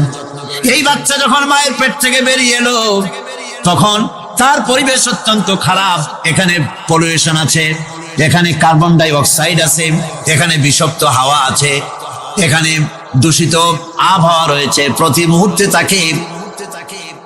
মুহূর্তে রোগ তাকে হামলা চালাতেছে। এই রোগের থেকে সে বাচ্চা বাঁচবে কি করে? এই জন্য রব্বুল আলামিন এই ব্রেনটা শুকনা জায়গায় রাখা হয় নাই। শুকনা জায়গার মধ্যে ব্রেনটা যদি থাকতো, নড়াচড়া করে আপনার ব্রেনের যে টেকনোলজি আল্লাহ পাক ইউজ করেছেন সেটা অসুবিধাগ্রস্ত হতো। এই জন্য ক্রিম যেভাবে পানির মধ্যে ভাসা থাকে, পানির মধ্যে ভাসমান ক্রিম মাখন যেভাবে রাখা হয়, সামান্য পানির মতো করে এর ভিতরে ব্রেনটাকে রাখা হয়েছে। এই ব্রেনের ভিতরে, ব্রেন হচ্ছে পৃথিবীতে কম্পিউটার, আজকের পৃথিবীর শ্রেষ্ঠ আবিষ্কার। কিন্তু মানুষের মাথায় যে কম্পিউটার আল্লাহ পাক দান করেছেন, এই কম্পিউটারের সামনে দুনিয়ার কম্পিউটার এতিম। এবার লন্ডন গিয়েছিলাম, প্রত্যেক বছর 1.5 মাস 2 মাস সময় পাই, কিন্তু আপনারা দোয়া করেছেন এখন পার্লামেন্টে সময় দিতে হয় বেশি। বিদেশের সফর কমে গিয়েছে, 10 দিনের জন্য গিয়েছিলাম। ওরা আমাকে একটা ডায়েরি দিল, সেই ডায়েরিটার ভিতরে ডিজিটাল ডায়েরি। এই ডায়েরির মধ্যে তারা বলল যে এরকম, এই যে কাগজটা আপনারা দেখতে পাচ্ছেন, এই রকমের কাগজের 10 লক্ষ পাতা লিখতে যত কাগজ লাগে, এরকমের 10 লক্ষ পাতার লেখা ছোট্ট এই ডায়েরিটার মধ্যে ঢুকাই দেওয়া যায়। 10,000 টেলিফোন নাম্বারের মেমোরিতে তুলে দেওয়া যায়। এটা হচ্ছে লেটেস্ট আবিষ্কার। কিন্তু আল্লাহ পাক মানুষের যে ব্রেনটা তৈরি করলেন, পৃথিবীতে যা আছে এ সব কিছু একটা মানুষের ব্রেনের মধ্যে, সমস্ত তথ্য, সমস্ত ফ্যাক্টস মানুষের মেমোরির ভিতরে ঢুকাবার পরেও আরো লক্ষ লক্ষ জায়গা বাকি থেকে যাবে, শূন্য থেকে যাবে, যা পূরণ হওয়ার নয়। এত বিশাল মেমোরি আল্লাহ পাক তার মানুষের মাথার মধ্যে তৈরি করে দিয়েছেন। সুবহানাল্লাহ বিহামদি। দেখুন অবস্থাটা কি। আল্লাহ তার মানুষকে কিভাবে, রব কাকে বলে, রব কারে বলে, সুবহানাল্লাহ বিহামদি। চোখের সামনে রাস্তা দিয়ে চলতে গিয়ে চোখের সামনে সাপ দেখলেন, চোখ দেখার কাজ করেছে। চোখ কি করেছে? দেখার কাজ করেছে। এখন কি করবেন? চোখ কিন্তু দেখে বসে থাকে নাই, চোখ দেখা মাত্রই ট্রান্সমিট করেছে ব্রেনকে। ব্রেন সাথে সাথে অ্যাকশন নিতে বলেছে হাতকে আর পাওকে। হাতে লাঠি থাকলে পিটাও, লাঠি না থাকলে পাকে বলেছে দৌড় মারো। এই যে সাপ দেখলো, চোখ এটাকে পাঠাই দিল ব্রেনকে, ব্রেন পাঠাই দিল অ্যাকশনে হাতে আর পায়ে। এতে কিন্তু 1 সেকেন্ড সময় লাগে নাই, 1 সেকেন্ডের কয়েক লক্ষ ভাগের 1 ভাগের ভিতরেই মানুষ অ্যাকশনে এসে গিয়েছে। সুবহানাল্লাহ। এর নাম হচ্ছে রব। এর নাম কি? তার অফুরন্ত সৃষ্টি। মানুষের হার্ট তৈরি করেছেন, চোখ তৈরি করেছেন। চোখে কিন্তু আমরা নেগেটিভ দেখি। চোখে আমরা কি দেখি? নেগেটিভ দেখি। এই নেগেটিভটা চোখ ক্যাচ করে ব্রেনের ভিতর থেকে পজিটিভ হয়ে কে বের করে দেয়? সুবহানাল্লাহ বিহামদি। কানে অসংখ্য শব্দ শুনি, কিন্তু কোনো শব্দ তো জড়ায় যায় না। অসংখ্য শব্দ আমরা শুনি, যেমন রেডিও ঘুরাচ্ছেন, 9 ব্যান্ড রেডিও অথবা এর থেকেও বেশি ব্যান্ডওয়ালা রেডিও, আপনি যখন ঘোরাচ্ছেন কোন সেন্টার ধরার জন্য, অনেক সময় 4-5টা সেন্টার জড়ায় যায় না? জড়ায় কিনা? 4-5টা সেন্টার জড়ায় যায়, সর্বনাশ হয়ে যায়, কোনটা থেকে কোনটা শুনবেন। তো এইরকম করে আপনার কানের ভিতরে শব্দগুলি সব জড়াইয়া পাকাইয়া আপনার কানের মধ্যে একটা বিশ্রী আওয়াজ সৃষ্টি করে দিতে পারত। কে স্তরে স্তরে শব্দগুলিকে শোনার ব্যবস্থা করেছে? আপনার জিহ্বার ভিতরে হাজার রকমের স্বাদ গ্রহণ করার জন্য একটা জিহ্বায় এতগুলি টেস্ট নেওয়ার ক্ষমতা কে তৈরি করে দিলেন? আল্লাহ রাব্বুল আলামিন সুবহানাল্লাহি ওয়া বিহামদিহি। তিনি হচ্ছেন রব, যিনি মানুষের প্রতিপালন সৃষ্টি করেন এবং প্রতিপালন করেন, এমনি এমনি ছেড়ে দেন। এরপরে মানুষের সব প্রয়োজন তিনি মিটিয়েছেন। মানুষের জীবন ধারণের জন্য সব থেকে বড় প্রয়োজন পানি। সবচেয়ে বড় প্রয়োজন কি? পানি। জোরে কোন কি? পানি। জীবনের জন্য পানি এবং আর্দ্রতা, এই দুটি জিনিস অপরিহার্য, এছাড়া জীবন বাঁচবে না। আমরা দেখতে পাই সমুদ্র ভরা পানি মজুদ আছে, লক্ষ্য করেন, সমুদ্র ভরা পানি মজুদ আছে, নদী খাল বিল ভরা পানি মজুদ আছে, কিন্তু এটাই তো যথেষ্ট নয়। রব হচ্ছেন তিনি, যিনি এই বিশাল বিশাল পানির মজুদ থেকে বাতাসকে যিনি বলেন, যিনি প্রতিনিয়ত বাষ্পীয় আকারে পানিগুলিকে সমুদ্র থেকে উত্থিত করেন, পানিগুলিকে উত্থিত করেন মহাকাশে। আল্লাহ পাক বলেন, আল্লাহুল্লাযী আরসালার রিয়াহা ফাতুসিরু সাহাবা। বাষ্প হয়ে পানিগুলি আকাশে উত্থিত হয় এবং মহাকাশে যাওয়ার পর এই পানিগুলি, লবণাক্ত পানিগুলি আল্লাহর মেশিনে সেগুলি মিষ্টি হয়ে যায়। জোরে কোন সুবহানাল্লাহ। পানিগুলি মিষ্টি হয়ে গেল, ওই মিষ্টি পানি আল্লাহ রাব্বুল আলামিন নাজিল করে দিলেন। এবার বৃষ্টি কণা কণা হয়ে পড়লো, ফোঁটা ফোঁটা বৃষ্টি। আল্লাহ খুঁজে দেখলেন বৃষ্টির ফোঁটাগুলি পৃথিবীর প্রতিটি কণা তালাশ করে তৃষ্ণার্ত কণাগুলিকে আল্লাহ পাক ভিজাই দিলেন। সেই জন্য তার নাম হলো রব। তিনি হচ্ছেন রব, প্রয়োজন মিটান। পানি সবচেয়ে প্রয়োজন বেশি, সেই পানি আল্লাহ পাক এভাবে সরবরাহ করলেন। জমিনের চারিদিকে নদী নালা রেখেছেন, জমিনকে আর্দ্র করেছেন, জমিনের ভিতরের পানি মিষ্টি করেছেন। টিউবওয়েল মারলে পরে, পাম্প করলে পরে ভিতর থেকে মিঠা পানি আল্লাহ পাক বের করে দেন। সুবহানাল্লাহ। এই মিষ্টি পানির ব্যবস্থা করেছেন। এরপরে তিনি ওই আল্লাহ পাক মিষ্টি পানির ব্যবস্থা করে বৃষ্টির মাধ্যমে পৃথিবীতে ফসল উৎপাদনের ব্যবস্থা করে দিলেন। পাক কোরআনে কারীমের মধ্যে বলেছেন, ওয়াজআলনা মিনাল মাই কুল্লা শাইইন হাই। পানি দ্বারাই আমি সব বস্তুকে সজীব রাখি। বৈশিষ্ট্যের দিক থেকে পানির রয়েছে অনেক গুণ, আশ্চর্য গুণ। পৃথিবীর 75% হচ্ছে পানি। আকাশ থেকে অর্থাৎ চাঁদ থেকে যখন চাঁদে ভ্রমণকারীরা যখন ছবি তুলেছে, তো সেই ছবিতে ব্লু রং এসেছে বেশি, সবুজ এসেছে কম। সবুজ হলো গাছপালা, আর ব্লু হচ্ছে পানি। সমুদ্রের পানির রং হচ্ছে নীল। মানুষের শরীরের ভিতরে 60% পানি, গাছের মধ্যে রয়েছে পানি। পানি ছাড়া পৃথিবীর বাঁচার কোনো পথ নাই। আবার দেখেন, প্রচন্ড শীতের কারণে, ঠান্ডার কারণে যেসব এলাকায় তাপমাত্রা হিমাঙ্কের নিচে এসে যায়, সেই সব দেশে সমুদ্রের পানি আর দরিয়ার পানিগুলি বরফ হয়ে যায়। এই বরফ যখন হতে থাকে, তখন পানি তার নিজের তাপকে নিচের দিকে ছুটতে থাকে। উপরের তাপ বরফ হয়ে যায় ঠান্ডা, আর নিচে তাপ বিচ্ছুরিত করে দিয়ে পানির ভিতরে যত জলজ প্রাণী আছে আর উদ্ভিদ আছে, সবগুলিকে বাঁচায় রাখার ব্যবস্থা আল্লাহ রাব্বুল আলামিন এভাবে করে থাকে। এবার আল্লাহ রাব্বুল আলামিন বলছেন, এই পানি ছাড়া মানুষ বাঁচে না, প্রাণী বাঁচে না। পানি এমন এক জিনিস, এমন এক নিয়ামত আমি দান করলাম। আল্লাহ পাক বলেন, কুল আরাআইতুম ইন আসবাহা মাউকুম গাওরান ফামান ইয়াতিকুম বিমাইন মাইন। বলো দেখি, সবে শুকাইয়া যদি যায়, এই জমিনের পানি, তাহলে হেথায় তটনির ধারা কে দিবে সবারে আনি।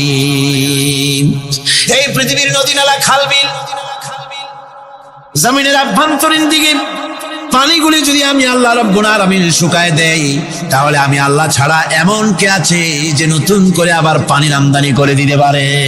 আছে কেউ? আজ পানির শূন্যতা আমাদের দেশে দেখা যাচ্ছে। পানি আস্তে আস্তে কমে যাচ্ছে, আস্তে আস্তে পানি শেষ হয়ে যাচ্ছে। কি কারণে শেষ হচ্ছে এবং কি হলে পানি পাওয়া যাবে পরে বলা যাবে ইনশাআল্লাহ। তো জীবন ধারণের জন্য যেমন পানির প্রয়োজন, জীবন ধারণের জন্য তেমন বাতাসেরও প্রয়োজন। পানি ছাড়া তো কিছু সময় চলতে পারে, পানি এবং খাদ্য ছাড়া কিছু সময় চলতে পারে, কিন্তু বাতাস ছাড়া তো এক মুহূর্ত চলে না, ঠিক কিনা? বুঝেন কিনা কথা? বাতাস ছাড়া এক মুহূর্ত চলতে পারে না। অথচ আল্লাহ রাব্বুল আলামিন এই বাতাস দিয়ে গোটা আকাশকে, শূন্য জায়গাগুলি বাতাস দিয়ে ভরে রেখেছেন, যাতে করে কারো বাতাসের কোনো অসুবিধা না হয়, শ্বাস করতে কোনো কষ্ট না হয়। প্রাণী জগৎকে বাতাস দিয়ে বাঁচিয়ে রাখার জন্য আল্লাহ পাক মহাশূন্যকে এভাবে সব এলাকা বাতাস দিয়ে ভরে রেখেছেন। এই জন্য তার নাম হচ্ছে রব। এটাই হচ্ছে রুবুবিয়তের নমুনা। আমার ভাইয়েরা, আল্লাহ রাব্বুল আলামিন পানি দিলেন, বাতাস দিলেন, খাদ্যের ব্যবস্থা করে দিলেন।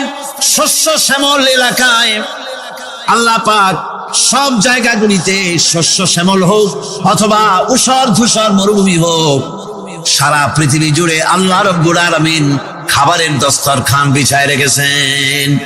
ওয়ামা মিন দাব্বাতিন ফিল আরদি ইল্লা আলাল্লাহি রিজকুহা। এই পৃথিবীর বুকে এমন কোন বিচরণশীল জীব নাই যেই জীবের রিজকের দায়িত্ব আমি আল্লাহ আমার নিজ হাতে গ্রহণ করি নাই। জোরে বলেন সুবহানাল্লাহ। সব রিজেক আমি ছড়াই রেখেছি বিশ্ব জুড়ে সর্বত্র। আল্লাহ পাক বলছেন, فَلْيَنْظُرِ الْإِنسَانُ إِلَى طَعَامِهِ أَنَّا صَبَبْنَا الْمَاءَ صَبًّا ثُمَّ شَقَقْنَا الْأَرْضَ شَقًّا فَأَنبَتْنَا فِيهَا حَبًّا। আল্লাহ পাক বলছেন, মানুষের উচিত নিজ খাদ্যাদির দিকে লক্ষ্য করা, নিজের খাদ্যের দিকে লক্ষ্য করা। যেহেতু এই খাদ্য প্রতিদিন তার সামনে আসে, এদিকে তার লক্ষ্য করা উচিত।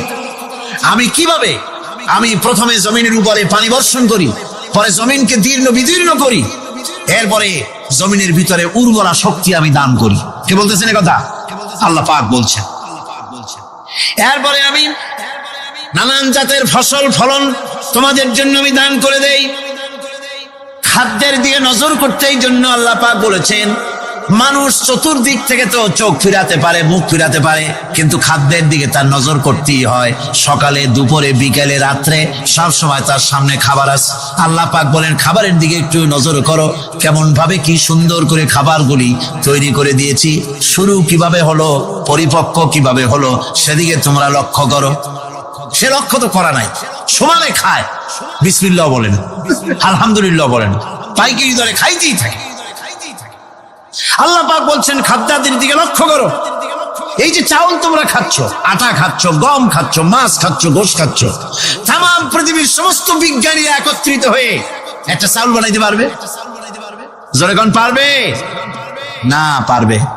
পারবে প্লাস্টিকের চাউল খাবেন আর কলেরা হয়ে মরবেন। পৃথিবীর সমস্ত বিজ্ঞানীরা একত্রিত হয়ে একটি চাউল বানাতে পারবে না, একটা ডিম বানাতে পারবে না। পারবে একটা ডিম বানাতে? পারবে না। বিজ্ঞানীদের প্রশংসা আমরা করি, হ্যাঁ করি, বিজ্ঞানীরা অনেক কিছু বিশ্বকে উপহার দিয়েছে, কিন্তু মূল রবের কাছে আমরা যাই না, তাকে চিনতেও পারি না, সেখানে যাই না। বিজ্ঞানীরা কি করেছে? আল্লাহর বানানো জিনিসগুলি তারা ডিজাইন করেছে। ডিজাইন করতে তো নিষেধ নাই, আর ডিজাইন করাই যায়, সৃষ্টি করতে পারে না। বিজ্ঞানীরা সৃষ্টি করে নাই, ডিজাইন করেছে। কিরকম? আল্লাহ পাক চাউল তৈরি করেছেন। চাউল তৈরি করেছে কে? বলেন না সবাই। এখন আপনারা সেই চাউল দিয়ে পিঠা বানান, পায়েস বানান, সেই চাউল দিয়ে ভাপা পিঠা, আরো কি যেন খায় চট্টগ্রামে, রস দিয়ে, ওটা কি কয়? দই পিঠা না, কেন ধোঁয়া পিঠা। করে আপনি ডিজাইন তৈরি করছেন। আটা দিচ্ছে, আল্লাহ পাক আটা তৈরি করেছেন, গম দিয়েছেন, এই আটা দিয়ে গোল গোল্লা তৈরি হচ্ছে, এর দ্বারা রুটি তৈরি হচ্ছে, এর দ্বারা অসংখ্য রকমের সিমাই টিমাই ইত্যাদি দিয়ে, লাচ্ছা সিমাই, নানা রকমের সিমাই আপনি ডিজাইন করেন, অসুবিধা নাই। আল্লাহর তৈরি করা কাঠ দিয়ে ফার্নিচার তৈরি হচ্ছে, টেবিল হচ্ছে, চেয়ার হচ্ছে, গোষ্ঠী শুদ্ধ হচ্ছে। আল্লাহর তৈরি করা লোহা দিয়া মাইক হচ্ছে, স্ট্যান্ড গান হচ্ছে, ব্রেন গান হচ্ছে, তারপরে প্লেন হচ্ছে। তাহলে আমি বলতে চাইলাম, বুঝাতে চাইলাম, সমস্ত জিনিস এর স্রষ্টা কে? যারা বলেন কে? বিজ্ঞান শুধু এগুলিকে এক জায়গায় করে অ্যাসেম্বল করেছে, এগুলিকে এক জায়গায় করে এক একটা রূপ দিয়েছে। এখানে বিজ্ঞানের কৃতিত্ব আছে ঠিক, কিন্তু আপনারাই বলেন, লোহা যদি আল্লাহ তৈরি না করতেন এই মাইক তৈরি হতো, রাইফেল তৈরি হতো। আর রাইফেল যদি নাই হতো তাহলে কারাগারের বন্দীগুলো মারতেন কি দিয়া? রাইফেল যদি না হতো যুদ্ধ করতেন কি দিয়ে? ঠিক কিনা? যত মারামারি ইত্যাদি যা কিছু হচ্ছে, তো শুধু মারামারির জন্যই তো আল্লাহ লোহা বানান নাই। লোহার সবচাইতে বড় প্রয়োজন হচ্ছে জমিন কর্ষণ করা, জমিন চাষ করা। এই জমিন চাষের জন্য লাঙ্গল দরকার, শাবল দরকার, খন্তা দরকার, কোদাল দরকার। এই লোহার দাম তো আল্লাহ পাক এত লোহা বেশি দিয়েছেন, যার জন্য লোহার দাম কম। সোনা কম দিয়েছেন যেহেতু সোনার প্রয়োজনীয়তা কম, লোহার প্রয়োজনীয়তা বেশি, এই জন্য লোহা বেশি দিয়েছেন, দামটা কমে গেছে, যার জন্য আপনার আমার জন্য কিনে ব্যবহারটা সহজ হয়েছে। কথা ঠিক কিনা বন্ধুগণ? আল্লাহ রাব্বুল আলামিন এইভাবে করে মানুষের রুবুবিয়তটা, আল্লাহ পাকের রুবুবিয়ত হচ্ছে এই, তিনি মানুষকে সুন্দর করে সৃষ্টি করে যা কিছু প্রয়োজন সবকিছু খাওয়াচ্ছেন, দিচ্ছেন। সে আল্লাহ পাক প্রশ্ন করছেন, কুল মান ইয়ারযুকুকুম মিনাস সামাই ওয়াল আরদ أَمَّنْ يَمْلِكُ السَّمْعَ وَالْأَبْصَارَ وَمَنْ يَخْرُجُ الْحَيَّ مِنَ الْمَيِّتِ وَيُخْرِجُ الْمَيِّتَ مِنَ الْحَيِّ। আকাশের প্রশস্ত বুক থেকে এবং জমিনের এই প্রশস্ত বুক থেকে কে রিজিক, তোমাদের খাদ্যকে উৎপাদন করে? কে নির্জীব থেকে সজীবকে বের করেন? আর কে সজীবকে নির্জীবে পরিণত করেন? তিনি কে? তিনি হচ্ছেন আল্লাহ পাক। আল্লাহ পাক বলছে, এই প্রশ্ন যদি তাদেরকে করা হয় তো তারা কি বলবে? আল্লাহ পাক বলেন, وَمَنْ يُدَبِّرُ الْأَمْرَ فَسَيَقُولُونَ اللَّهُ فَقُلْ أَفَلَا تَتَّقُونَ। হে নবী, এদেরকে প্রশ্ন করুন, এদেরকে যদি প্রশ্ন করা হয় এই পৃথিবীর সুন্দর পরিচালনা পদ্ধতি কে করেন, তাহলে তারা এক কথায় বলবে, নিজের থেকেই বলবে আল্লাহ। কে করছেন? সবকিছু আল্লাহ। আল্লাহ পাক বলেন, নবী তাহলে তাদেরকে বলেন, এ কথা জানার পর, এ কথা বোঝার পরেও কেন তারা ঔদাসীন্যতা দেখাচ্ছে? কেন তারা গাফিল হয়ে যাচ্ছে? কেন তারা আল্লাহ পাককে ভয় করে তার পথের অনুসারী হচ্ছে না? যে আল্লাহ রাব্বুল আলামিন এত কিছু করছেন, তিনি তার পরিচয় সম্পর্কে বলে দিচ্ছেন, ফাযালিকুমুল্লাহু রাব্বুকুমুল হক ফামাযা বা'দাল হক ইল্লাদ দালাল। নিশ্চয়ই এসবের মূলে রয়েছেন তোমাদের রব, আমাদের আল্লাহ, আমাদের রব। সুতরাং উজ্জ্বল সত্য প্রকাশিত হওয়ার পর গোমরাহি ছাড়া আর কিছুই বাকি থাকে না। সুতরাং যারা সত্যের পথের অনুসরণ করতে চায়, রবকে চিনতে হবে, আল্লাহ পাককে জানতে হবে এবং তাকে অনুসরণ করতে হবে, তাকে রব হিসেবে চিনতে হবে।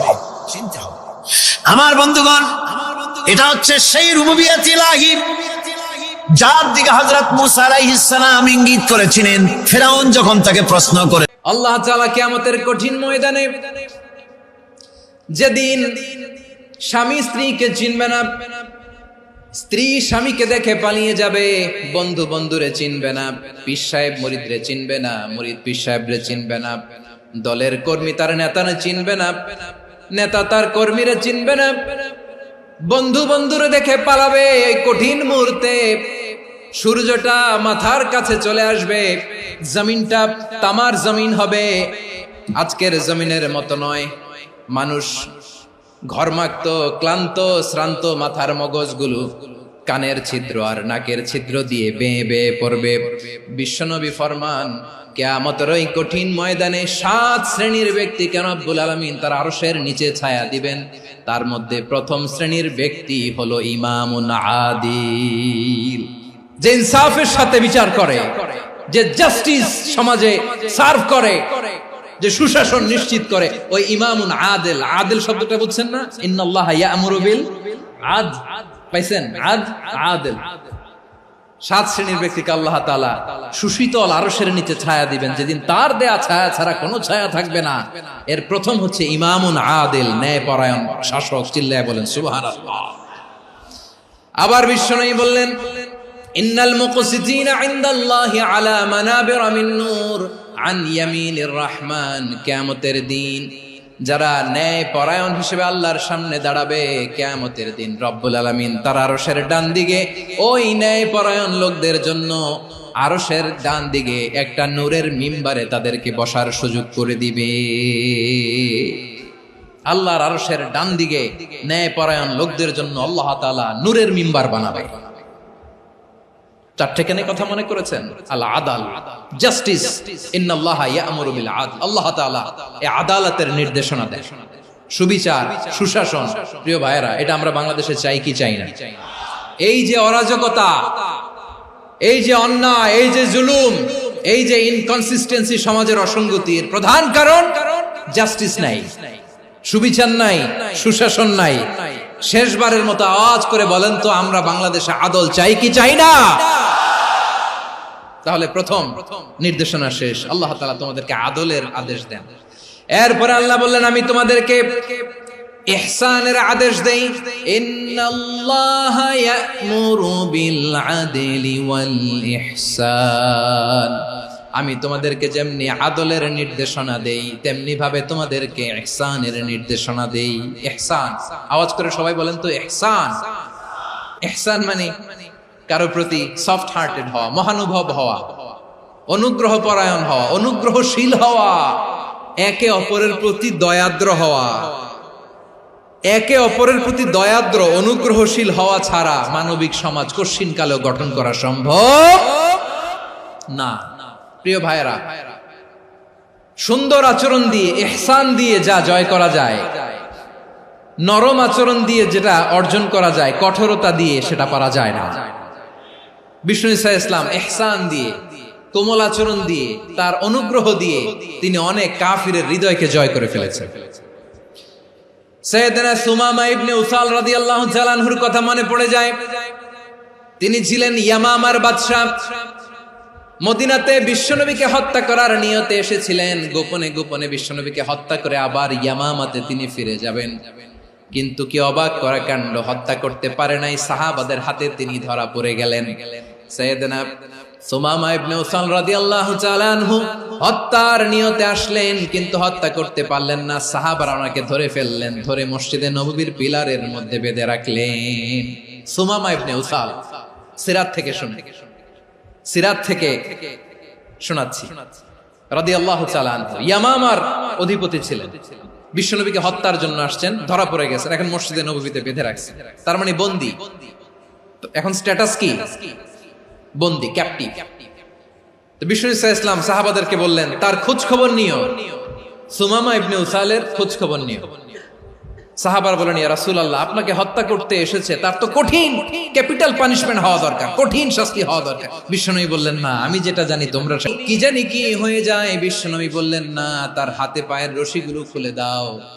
সাহাবারা বিশ্বনবীর কথা মতো তার হাতে পায়ের রশিগুলো খুলে দিল। সুমামা মুহূর্তের মধ্যে মসজিদে নববী থেকে বের হয়, ইয়ামামায় ফিরে না যে মসজিদে নববীর পাশে একটা খেজুর বাগান ছিল, সেখানে চলে গেলেন। সেখানে একটা ছোট্ট কুয়া ছিল, কুয়ার পানি দিয়ে তিনি গোসল করলেন। সুবহানাল্লাহ পড়েন।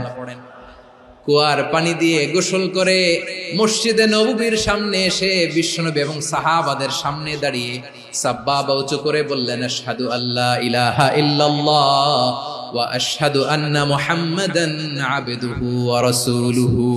আমি সাক্ষ্য দিচ্ছি আল্লাহ ছাড়া কোনো ইলাহ নাই, আর মুহাম্মদ আল্লাহ তাআলার প্রেরিত বান্দা এবং রাসূল। প্রিয় ভাইয়েরা, ইহসান দিয়ে যা জয় করা যায়, কঠোরতা দিয়ে সেটা কশিনকালেও জয় করা যায় না। আওয়াজ করে বলেন ঠিক কি না? এবার সুমামা দাঁড়িয়ে বলে, ওগো নবী, আমি তো কালিমা পড়ে মুসলমান হয়ে গেলাম, এবার শোনেন, এই মুহূর্তের আগে আপনার চেহারার চাইতে নিকৃষ্ট কোনো চেহারা আমার কাছে ছিল না, কিন্তু শাহাদা পাঠ করার পরে আপনার চেহারার চাইতে উত্তম শ্রেষ্ঠ কোনো চেহারা আমার কাছে আর নাই।